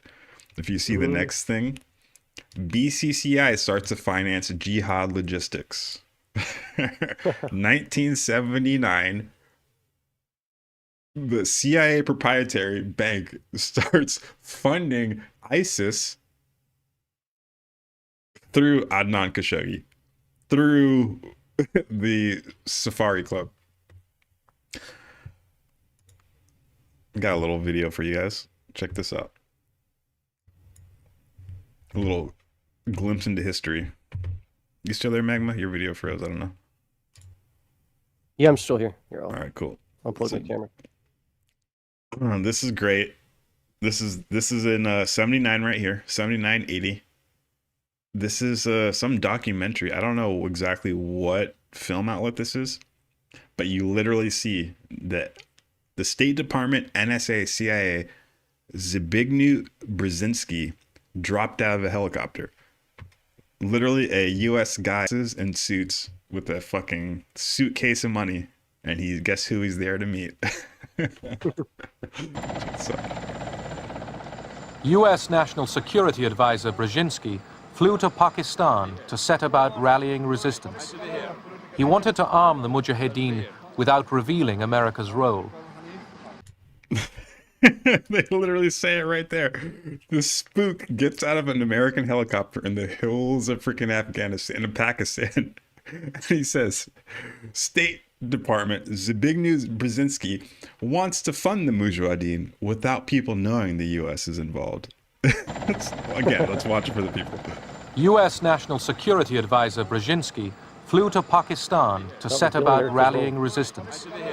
He wanted to arm the Mujahideen without revealing America's role. He wanted to arm the Mujahideen without revealing America's role. That is so funny, dude. Look at your camera's still out, but for the people, Operation Cyclone right here. Operation Cyclone was the code name for United States Central Intelligence Agency, the CIA, programmed to arm and finance the Afghan Mujahideen, ISIS. That's ISIS. That's Bin Laden directly. He was in charge of the Afghan Mujahideen. That's Bin Laden. Bin Laden. You think I'm fucking with you? Check it out. I got it right here. Check this out. The Independence, 1993. Anti-Soviet warrior puts his army on the road to peace. And look who they show. Bin Laden. He's an anti-Soviet warrior that's putting his army on the road to peace. Because we're funding him. We're funding him because the Soviets were about to take over the government. And guess what? When somebody who's in charge of a government in a country that we don't like, we will fund anybody who is willing to overthrow them. We don't give a fuck if we align with who you are or not. I guess the people who were in charge were progressive, like miniskirt Muslims, like, okay, listen to music Muslims. And we paid the Mujahideen, the religious radicals, the Islamic radicals, because we knew that they would overthrow this progressive government. We didn't give a fuck about any of their ideologies. We just didn't want Russia to be in charge. So we're willing to get in bed. The same people we would go to war with for another 20 years. Exactly. We're willing to get in bed with the craziest ideologies, the gangsters, and the people who are doing bad things to other humans, as long as they're willing to overthrow the government we don't like. Look at this. Remember Bin Laden? We were taught he's the worst. And look at this. I have it on the screen. Anti-Soviet warrior puts his army on the road to peace. And they got a picture of Bin Laden. This is the same shit that they did in Canada. The anti-Soviet guy, and they put him through the Canadian Parliament. Everybody clapped to him. And then they realized anti-Soviet in World War II, he was a Nazi. This happened during COVID. Everybody was clapping for him. Anti-Soviet warrior. He was a Nazi. He was a fucking Nazi, and Trudeau got crucified for that. See, the Antarctic Nazis are trying to normalize it. But so these are real articles right here. Let's get back to where we were. Operation Cyclone. Operation Cyclone, CIA program to arm and influence the ISIS in Afghanistan from 1979 to 1992. Prior to the military intervention by the Soviet Union, because we wanted to overthrow the Soviet Union. The Mujahideen was also supported by Britain's MI6. So British, the Brits were involved. You're not going to believe this, guys, when I tell you this. Jeffrey Epstein was the broker behind this deal. He was the main broker behind the Mujahideen. We just broke it down. 1979, BCCI finances jihadi logistics because the Afghan war begins and the Iranian Revolutionary War begins. 76, Jeffrey Epstein goes into BCCI and Bear Stearns. Guess what happens in 79? Nobody knows why, but it's just so vague. They announced that because of his amazing achievements, Jeffrey Epstein gets made a partner in record time. He's a partner for Bear Stearns. They upgrade him to like a partner level because he completed the Afghan Mujahideen deal. He was handling the finances through Adnan Khashoggi and Israel to get weapons to the Afghanis. And because he handled that so good, Bear Stearns made him a fucking partner in 1980, a couple months later. Epstein was the one who literally got the guns using his BCCI and Bear Stearns network, the Adnan Khashoggi, the Safari Club, because Adnan Khashoggi is an arms dealer. That's his special. He did all this, secured that. He helped create ISIS. He gave money to Bin Laden. Jeffrey Epstein was the guy who was funneling money to Bin Laden. Yeah, I know. Get that through your head. And that's just the beginning. That's just the beginning. So if you want to tell the people what you got on that, I need to get some water because my mouth is so dry. Hey, wait. D-Bake. Can you hear me? Nope, he's up. Whatever. I was going to share my screen. Too late. I think that's absolutely fascinating to see these connections. Up until recently, all of this was just conspiracy theory. The idea that there is some elite network of human trafficking between all the government agencies. Um, Bill Cooper was talking about it all throughout the 90s. Um, what was it?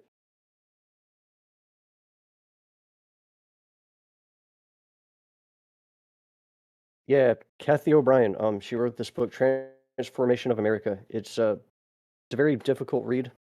I I feel like it's almost a necessary book, but I can't really recommend it because it's almost traumatizing to read through. But she did claim to be a sex slave in human trafficking under the what was the legacy of the MK Ultra program that lived on in this shadow government kind of area.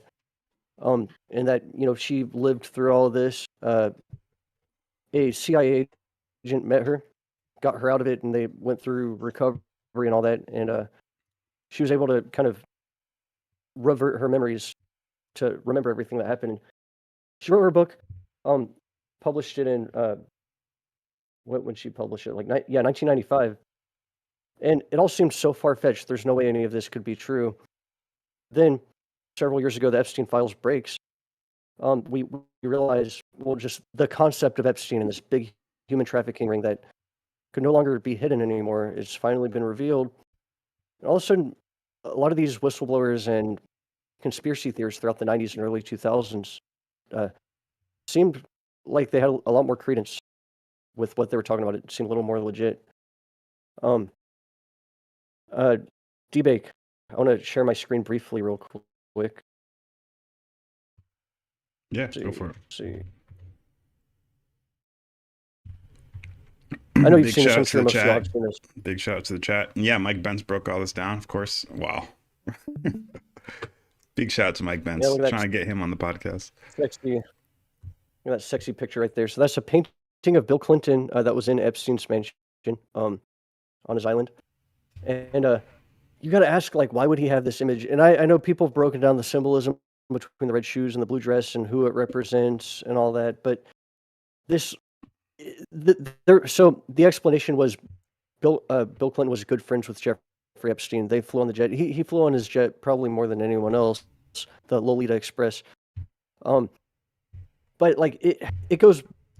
There's a little more to it than that, because this isn't just something you would commission a painting for a friend like D-Bake. I'm going to get this humiliating painting of you in a dress and hang it up on the wall so everyone who comes in can see it and kind of laugh at you, like, oh, he's in a dress.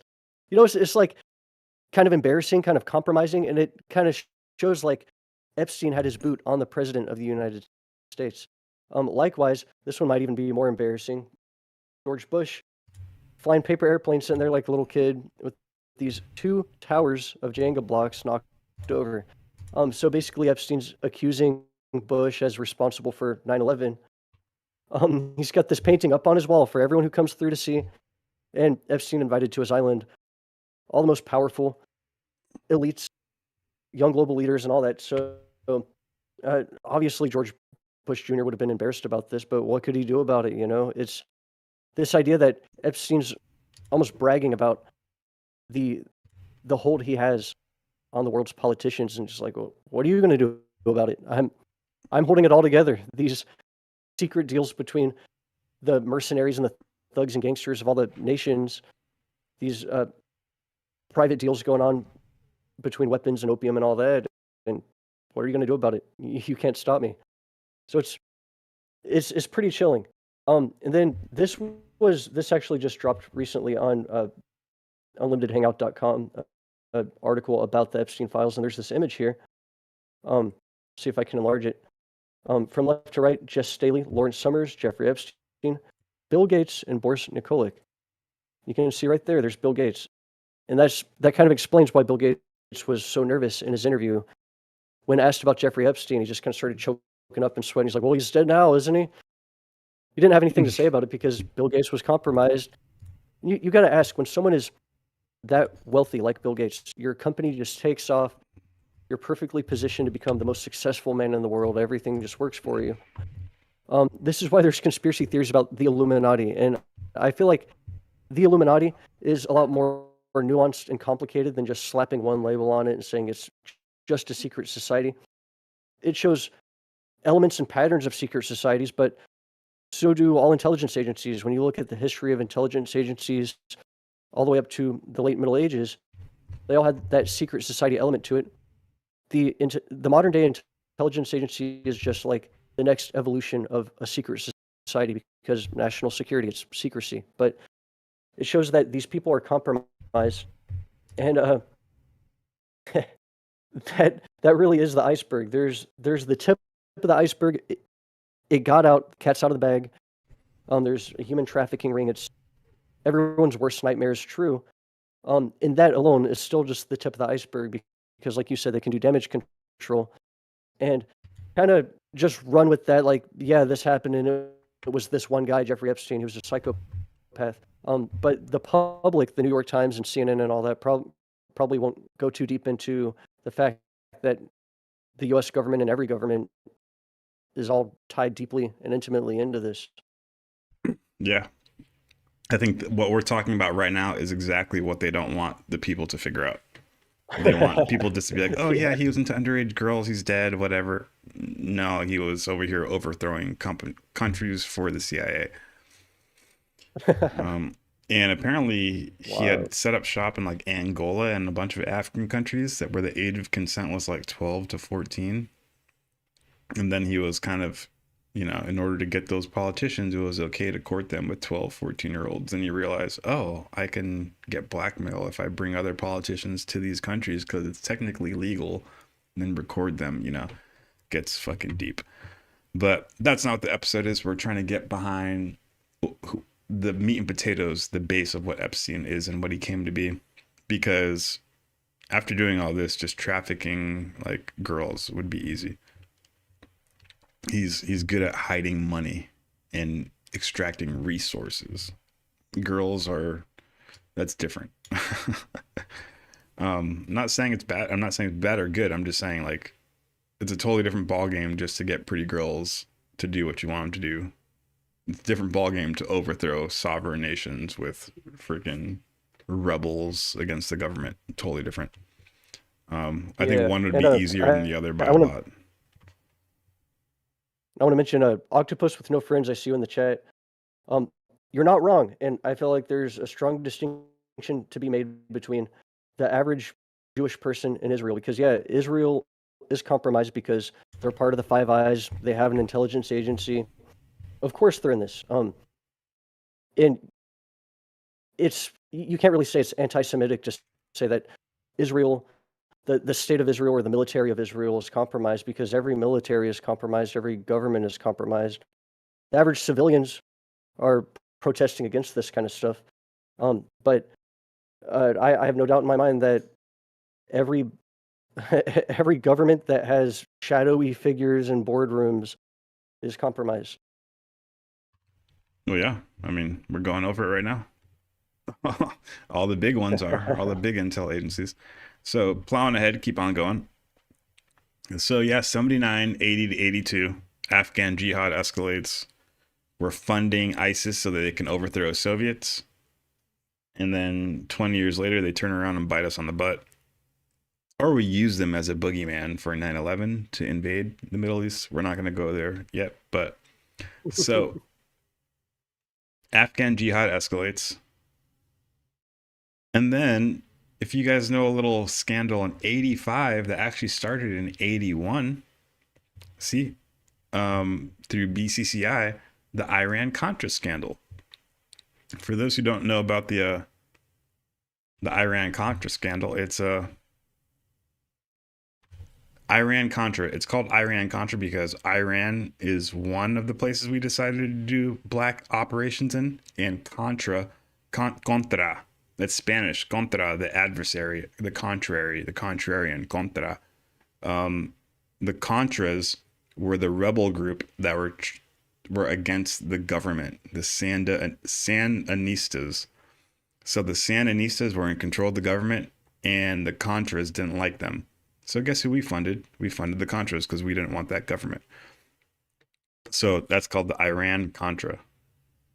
We pretty much... It was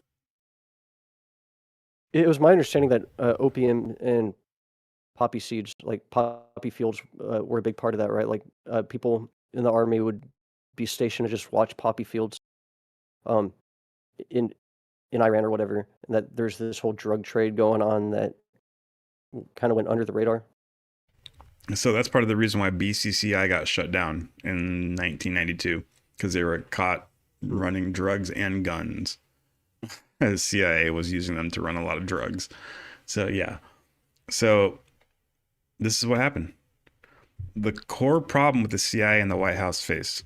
I'm going to put it basic and then we'll go into it. Iran, it was legal to sell weapons to Iran, and it was illegal to sell weapons to the Contras. So we sold weapons in Iran, overpriced, took the profits and sent the profits to the Contras in Nicaragua so we can fund both wars against national law and against congressional oversight. And we got caught. The core problem with the CIA and the White House faced in Nicaragua, the Contras, the Reagan administration wanted to overthrow the left-wing Sandinista government in Nicaragua. But Congress passed the Boland Amendments, which explicitly banned the U.S. for funding or support, directly or indirectly, of the Contras. So we had the Boland Amendments, which said you cannot support these Contras, directly or indirectly. So that's for Nicaragua. There's one law, the Boland Amendments. Iran, the arms embargo. Iran was under a U.S. arms embargo due to the 1979 Islamic Revolution and to U.S. Embassy hostage crisis. Remember, they took our people at the U.S. Embassy hostage. So we said, fuck Iran, all weapons embargo. So two laws are up. We cannot fund the Contras and we cannot fund Iran. Two hard laws made by Congress. So the administration needed money for Congress, a way around money for the Contras, a way around Congress, and plausible deniability. Perfect for the CIA. The basic scheme in plain terms was to sell weapons to Iran secretly, overpriced, skim the profits, then send the money to the Contras. This is the level the CIA goes to fund their schizophrenic world geopolitic games, dude. You guys are like geopolitical meth heads, just itching for random shit, dude. This was done outside normal CIA budget channels, using intermediaries and offshore accounts. Yes, we just went over it. Epstein, Khashoggi, the Safari Club. Those are the intermediaries and offshore accounts. Foreign intelligence services, literally Bear Stearns, BCCI. How the weapons sales were structured. Third-party arms transferred. So Israel acted as the initial intermediary. Isn't that crazy? Adnan Khashoggi is a Muslim. They're part of the Saudi family. Muslims and Jews don't like each other. They're in complete war forever. All of a sudden, Israel Since the dawn of time. is selling guns to their sworn enemy for the U.S.? That's weird, right? Isn't that weird? So that's what the Iran-Contra incident was. So it was 4 different people connected. It was the U.S. and Britain, CIA and MI6. Do I have it pulled up? Yes, actually, it's the same article. Check it out. Let's see. So Lease, right here. Lease. Douglas Lease. Douglas Lease is a defense contractor with extensive connections in the arms industry and the British government. He's an arms dealer for the Brits. Douglas Lease. Epstein, when he was in London, he would stay in Douglas Lease's house. He's an arms dealer directly for MI6. Wow. And let's go. Pottinger. Look at this. Epstein, with John Stanley Pottinger, a lawyer. Epstein, Pottinger, and Pottinger's brother rented a penthouse together in Central Park. Pottinger's another arms dealer for the American side. So those are MI6 arms dealer, American arms dealer. Epstein would live in their houses and they rented houses together. So that's the American UK connection. Now we have the That would've been large. the Iran connection and the Israel connection. Khashoggi, Adnan Khashoggi, who Jeffrey Epstein manages money, was the Saudi Arabian Iran connection to the Muslims. And then he was emailing Ehud Barak, the prime minister of Israel, who gave a lot of words for Robert Maxwell when he died, if you remember.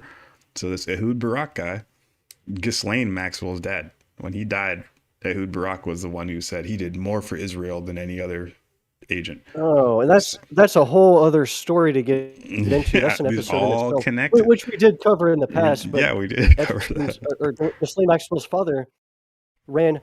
What was it? After World War II, there was secret Nazi science material that was illegal. It was going to be compromised or whatever. So he was running the secret science material to people in the U.S. and across the world for Mossad. See how it all That's starts why. connecting. So really, so Epstein was controlling the world, but Ghislaine Maxwell was controlling Epstein and her family. And so it really is like an octopus with no fur.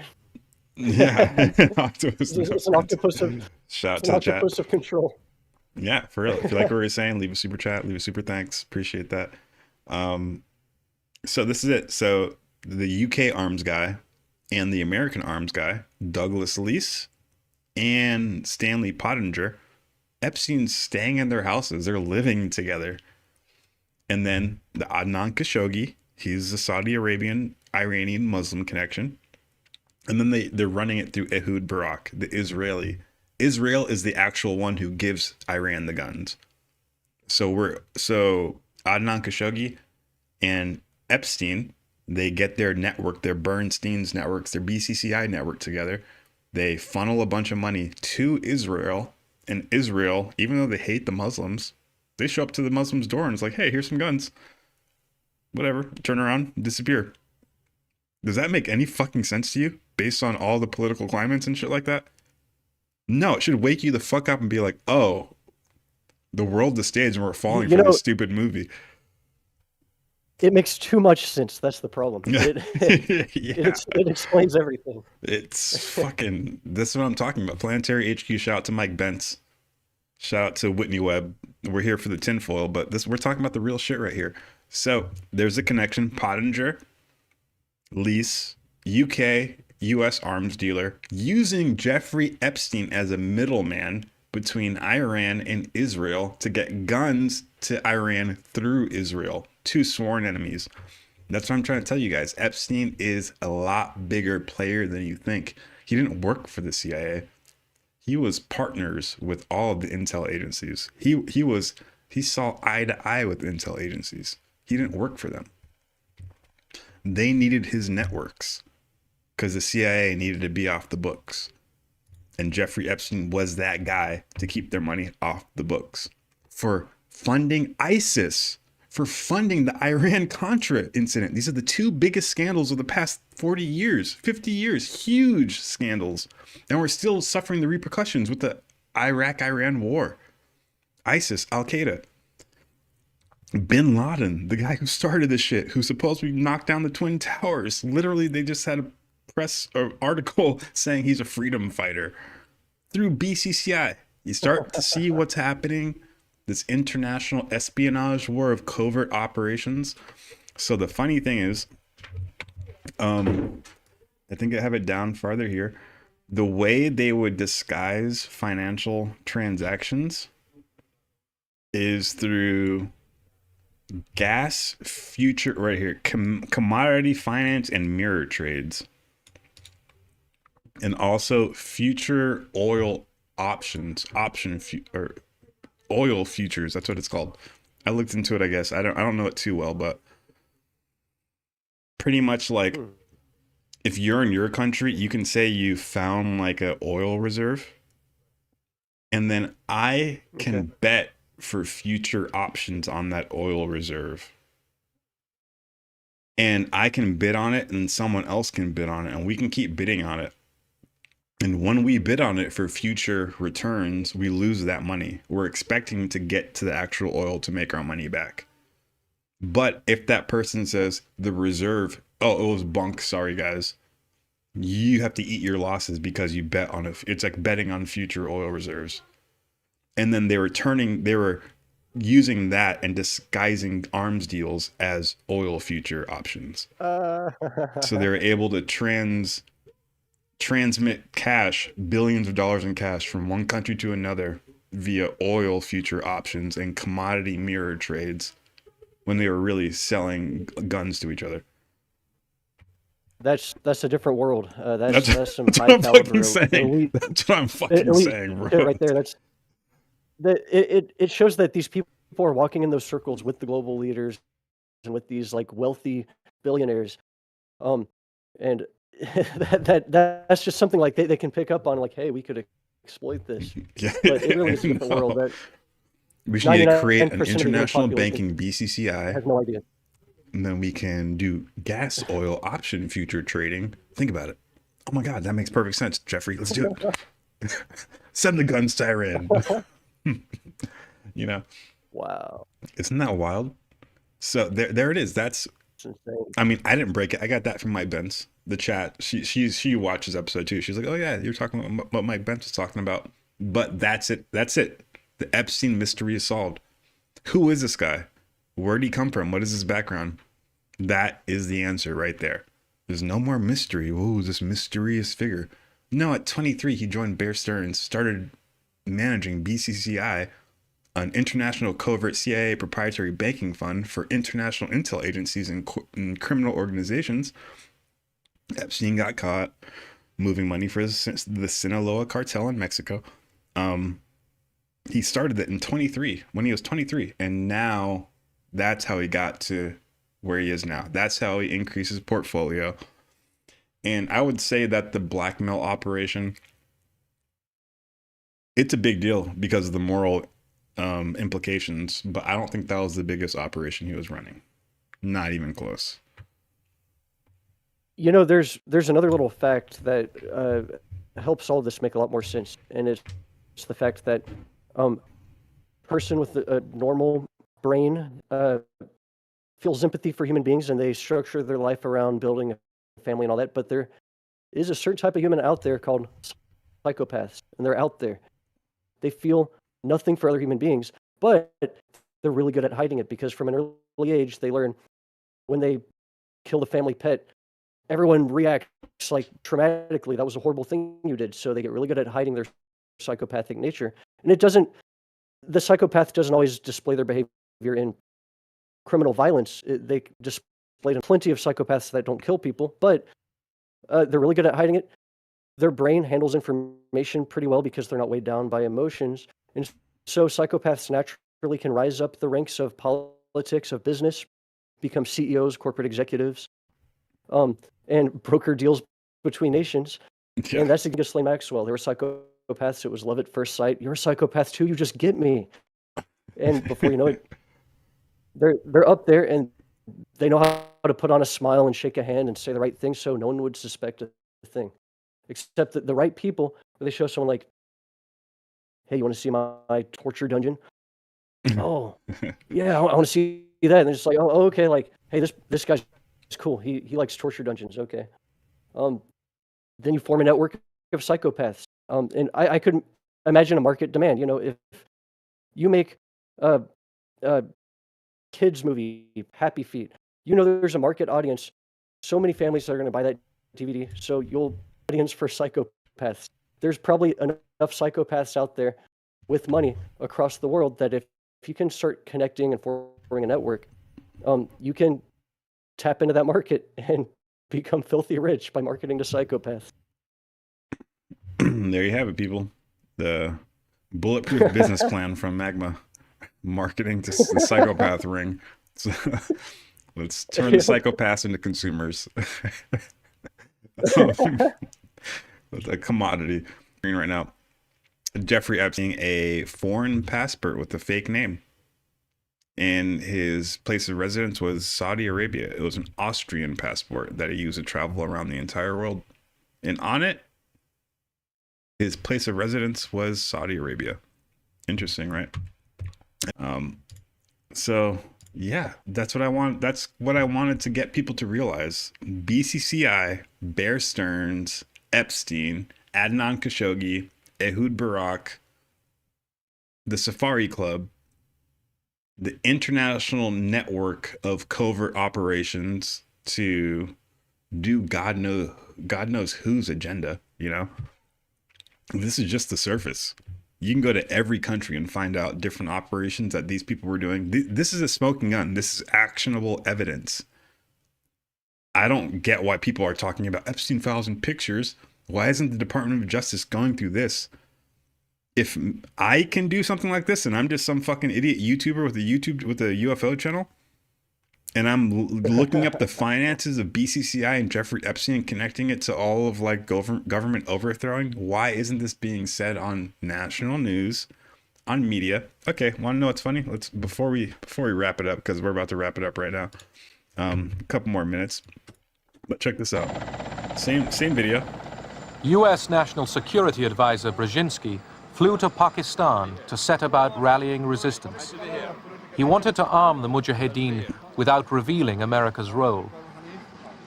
Okay, this is a big new Brzezinski. You want to see some real fucked up shit? Check this out. You guys recognize this person? Mika Brzezinski. The biggest show on MSNBC right now. The two big hosts. The Morning Joe. Joe and the lady Mika, I guess that's the daughter of the guy you just saw in that video. Zabrinski, his daughter became the lead anchor for MSNBC. Mika Zabrinski. Whoa. Yeah. Talk about some Operation Mockingbird type shit.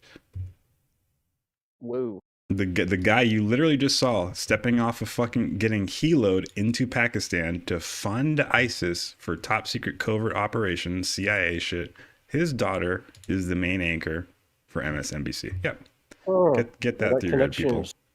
Get that through your head. So, like I wonder said, how many connections like this we could find. It's the deep state, bro. It's probably it's like that movie They Live, you know? Every media outlet, the anchors and everyone, they're all compromised. She's on the payroll. CIA, Operation Mockingbird. So it's the Truman Show, like Mike Pence likes to say. It's the CIA Truman Show, the USA Truman Show. They're all in on it.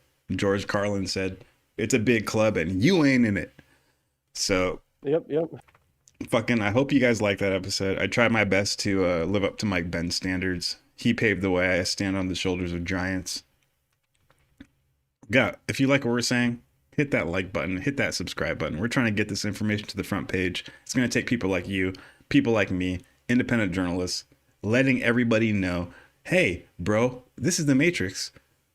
It's nice that the Vikings beat the Saints. It's nice that this chick dumped him. No, it's not. All that shit's bullshit and a distraction. You need to understand what the fuck is going on, and that's why we're making these episodes, so that you can apply it. Hope you guys enjoyed the episode. Hope you guys were entertained. I hope you guys learned something from this. And if you are listening to this, you are the resistance. We're not going to be able to take this planet back and actually enter the Galactic Federation unless we solve these problems. And I know this entire episode was kind of like, physical, planetary speaking, and we didn't really bring it to the galactic level, but I got to bring it to the galactic level. From the Urantia book, paper 173. This is Jesus. This is Jesus. These are the words of Jesus. This is after he flipped the tables. You remember that part in the Bible. This cleansing of the temple discloses the master's attitude towards the commercializing the practices of religion, as well as to his detestation of all forms of unfairness and profiteering at the expense of the poor and the unlearned. This episode also demonstrates that Jesus did not look with approval upon the refusal to employ force to protect the majority of any given human group against the unfair and enslaving practices of unjust minorities, who may be able to entrench themselves behind political, financial, or ecclesiastical power. Shrewd, wicked, and designing men are not to be permitted to organize themselves for the exploitation and oppression of those who, because of their idealism, are not disposed to resort to force for self-protection or for the furtherance of their laudable life projects. That has everything to do with what we just read. That's the words of the master. from the Urantia book, the secret teachings of Jesus that you won't find in the Bible. But I know when I read that resonated with you guys. These people who are at the top, who are running these covert operations and look at us like cattle, these people who are releasing DiskSats, like, look at our new technology, when really they have space lasers and anti-grav technology, and they're hiding it from us like we're too dumb, and when they have to control disclosure, these people aren't allowed to do that. Jesus himself said he looks down upon people who don't use force to protect themselves, because these people are preying on us right now. They're taking our tax dollars, they're taking our lifeblood, they're taking our time, they're taking our entire life from birth to death, and they're not giving it back. They're using you as a slave. To me, that's fucked up and important. So if you like what you heard, hit the like button, get it to the front page. If you fuck with what you heard, subscribe so you're up to date with all the future celestial broadcasts. And stand up, be strong. You are now conscious. Magma has some shit to put on the fucking stream. What you got? I got one on you. One of your favorite quotes here from paper 155. Oh, don't do it. Here we go. Let's Jesus do it. continued to teach the 24, saying, "The heathen are not without excuse when they rage at us, because their outlook is small and narrow. They are able to concentrate their energies enthusiastically. Their goal is near and more or less visible. Wherefore do they strive with valiant and effective execution? You who have professed entrance into the kingdom of heaven are altogether too vacillating and indefinite in your teaching conduct. The heathen strike directly for their objectives. You are guilty of too much chronic yearning.